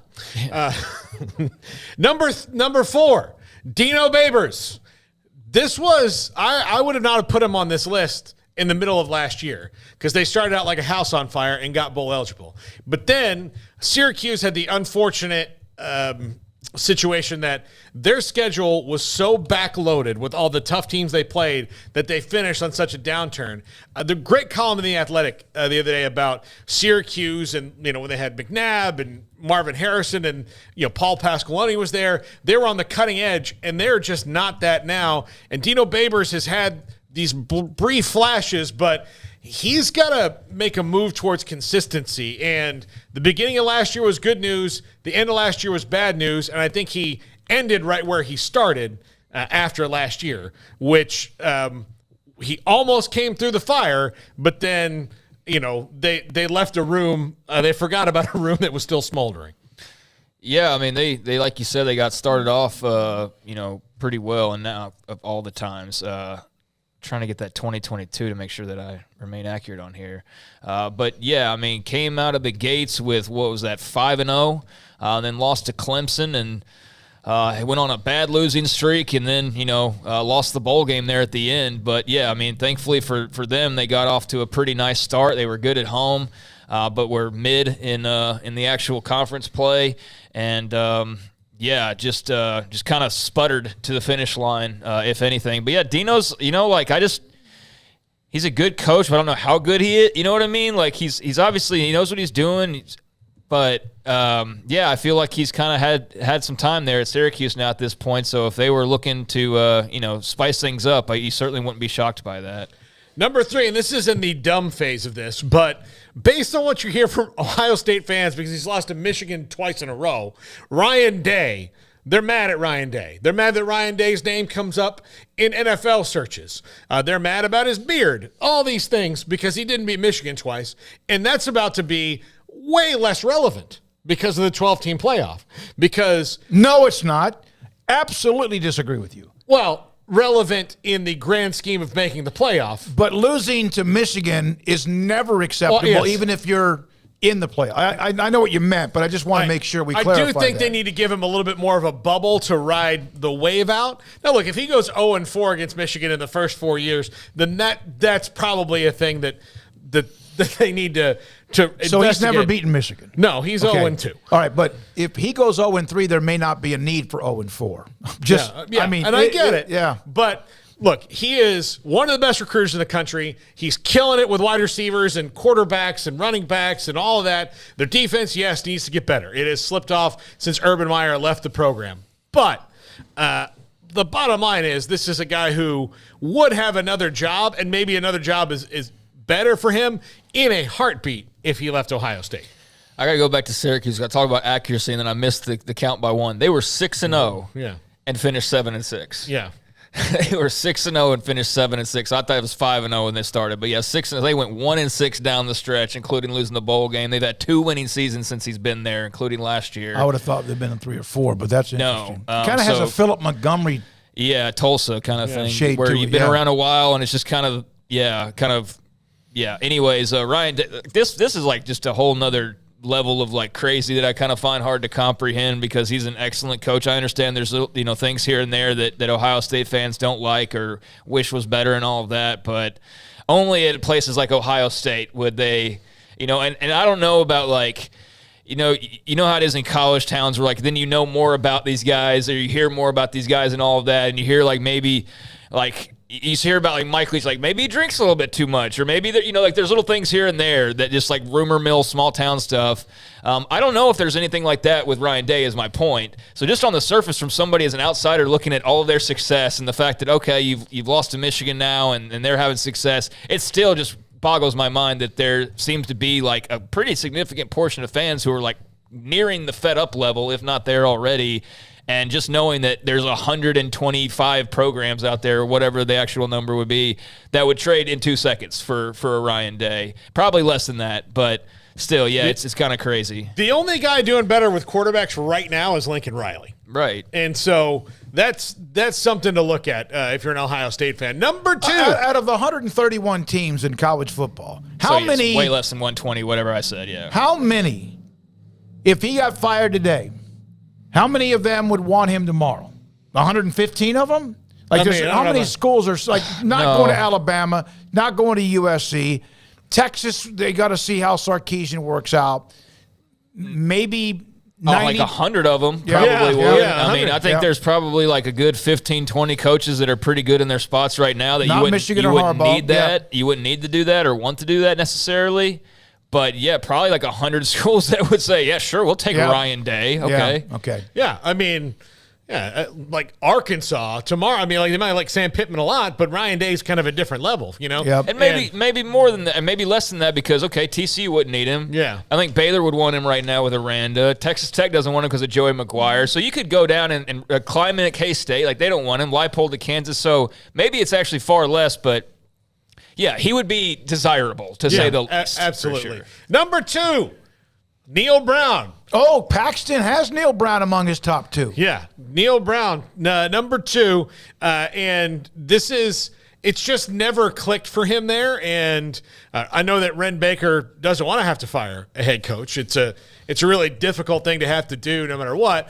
But he's the new athletic director, and his success is determined by how successful the programs are. And keeping a guy you didn't hire is never a thing that really happens if they're not winning. And so Neil Brown needs to make waves this year, and it's going to be tough because a schedule that Neil Brown didn't make stares him in the face right now. That's pretty tough, especially early on. Yeah, the non-conference, right? That's the one we hear about quite a bit. And the chat room they're still kind of fired up about Ryan Day, and I just said, listen, if they don't beat Michigan, it doesn't matter what he does the rest of the way. But no, Neil Brown, he would have been on this last year. If you would have done this last year, he would. Yeah. He might have been a little further down, maybe further down the list, but he would have, because it just, especially we hear from a ton of West Virginia fans that watch our show, and it's all about like. Most of them like want him to do well. It's not like they dislike him. I mean, there's coaches that, fans have just turned on because they don't like them at all. Like Scott Satterfield at Louisville. Yeah. It's not that kind of situation. It's just the results are there, and I don't think they can see a way through.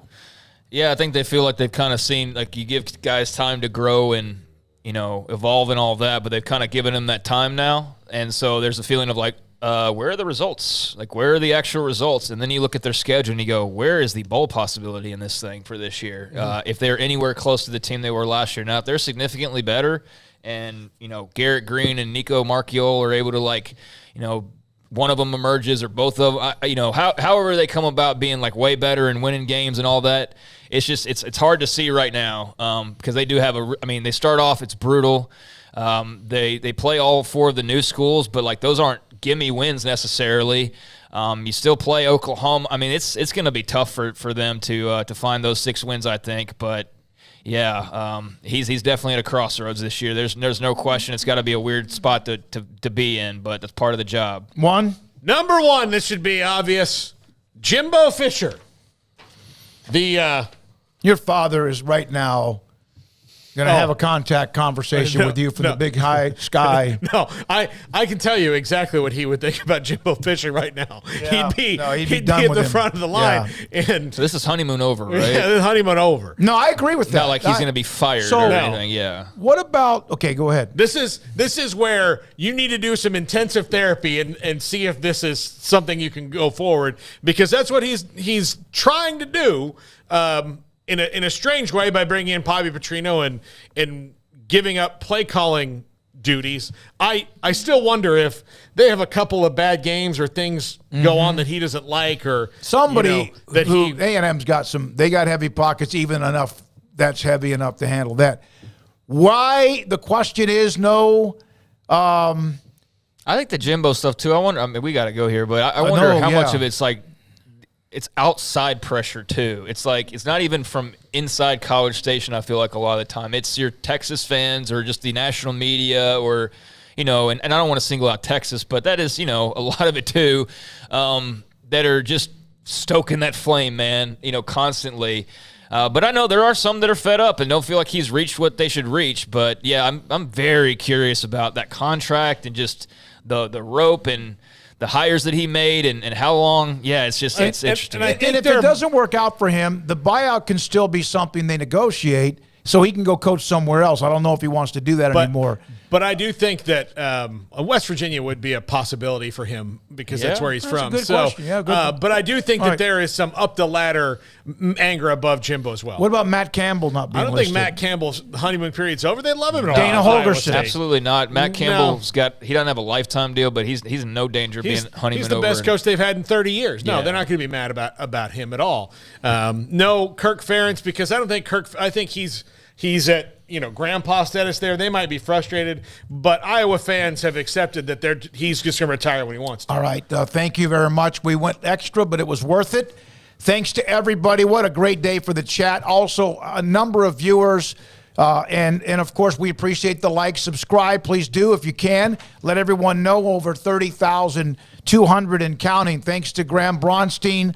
Levi's gone, so I'm not thanking him. He's going to be back, right, in 3 weeks? Yeah. We can follow up Dana on the hot seat. Depends a lot on this year. Yeah. I think we'll see how this year goes. Jack McKenzie didn't say hi to any of us today. Also, Emery Winter, always the just lovable person. Garrett Ross, you too. Thanks to Craig Smoak, Paul Catalina. We'll get it again tomorrow. Who knows what changes between now and then? I'm David Smoak. 10:30 tonight on Sports Tonight, the local CW. This is 365 Sports.